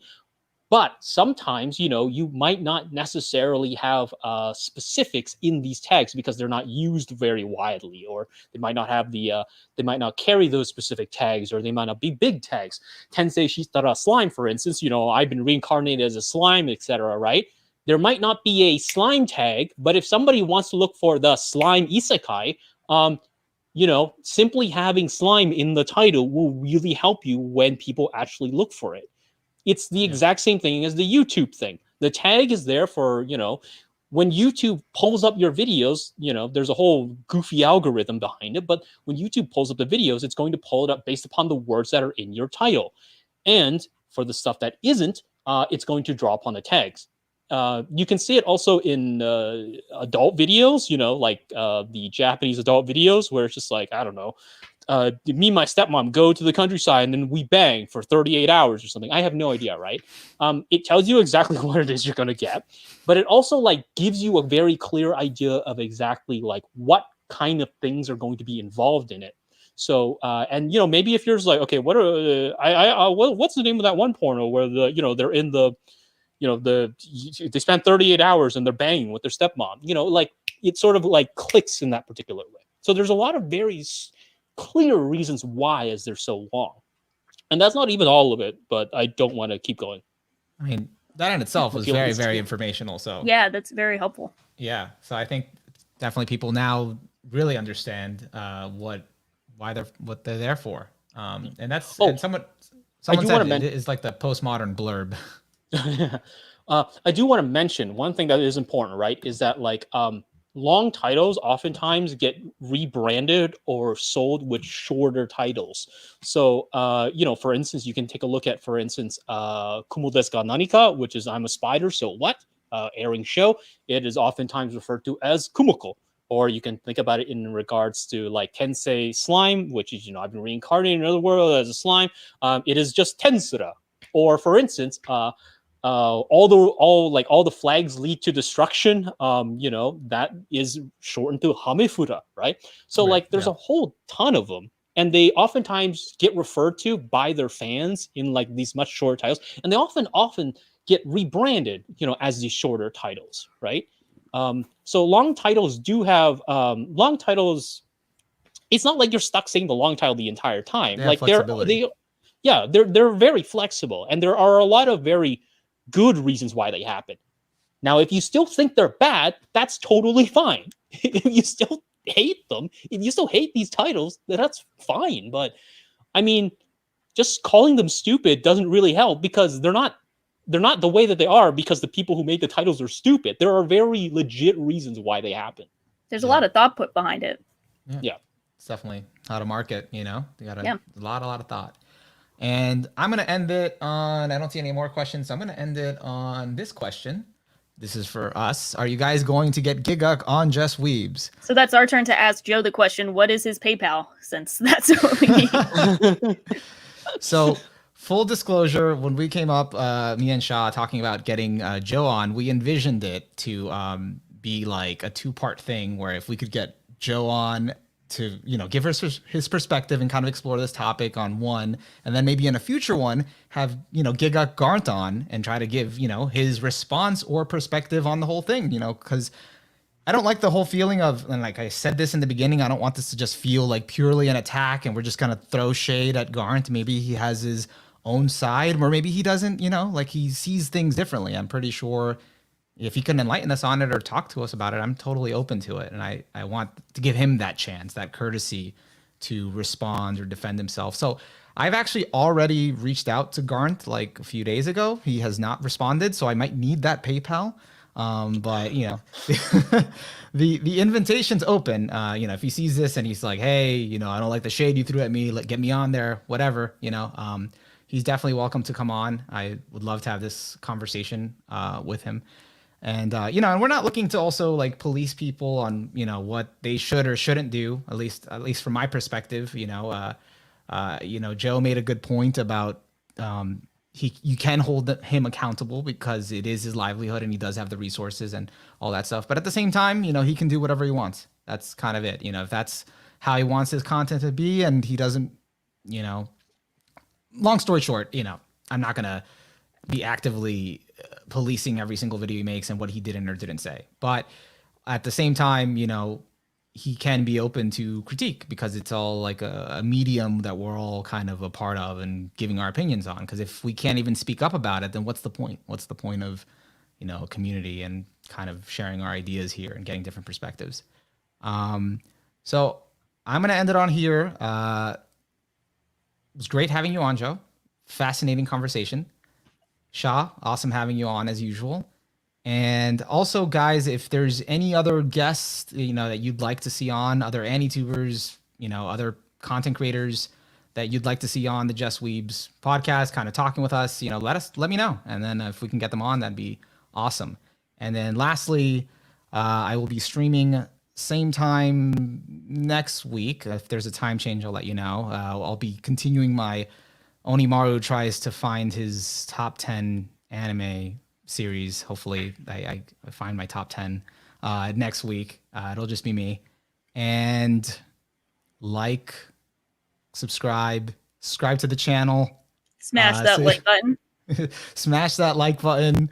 Just Weebs. Hit the bell notification. Yeah, turn on the bell for notifications. So you could either follow me on Twitter, but just turn on the bell so you can know when I post about the next stream. You gotta show your merch. Yeah, we don't have merch yet. Me and Shah, we're working on that. We'll have a Just Weebs Twitter too. That's coming soon. So follow us on there. You can check out Joe's channel if you don't know about it already. Pause and select on YouTube. Watch his Tony Kawa video. It's really good. I liked it. Watch it. It's good editing. And that's it. All right. See you, everybody.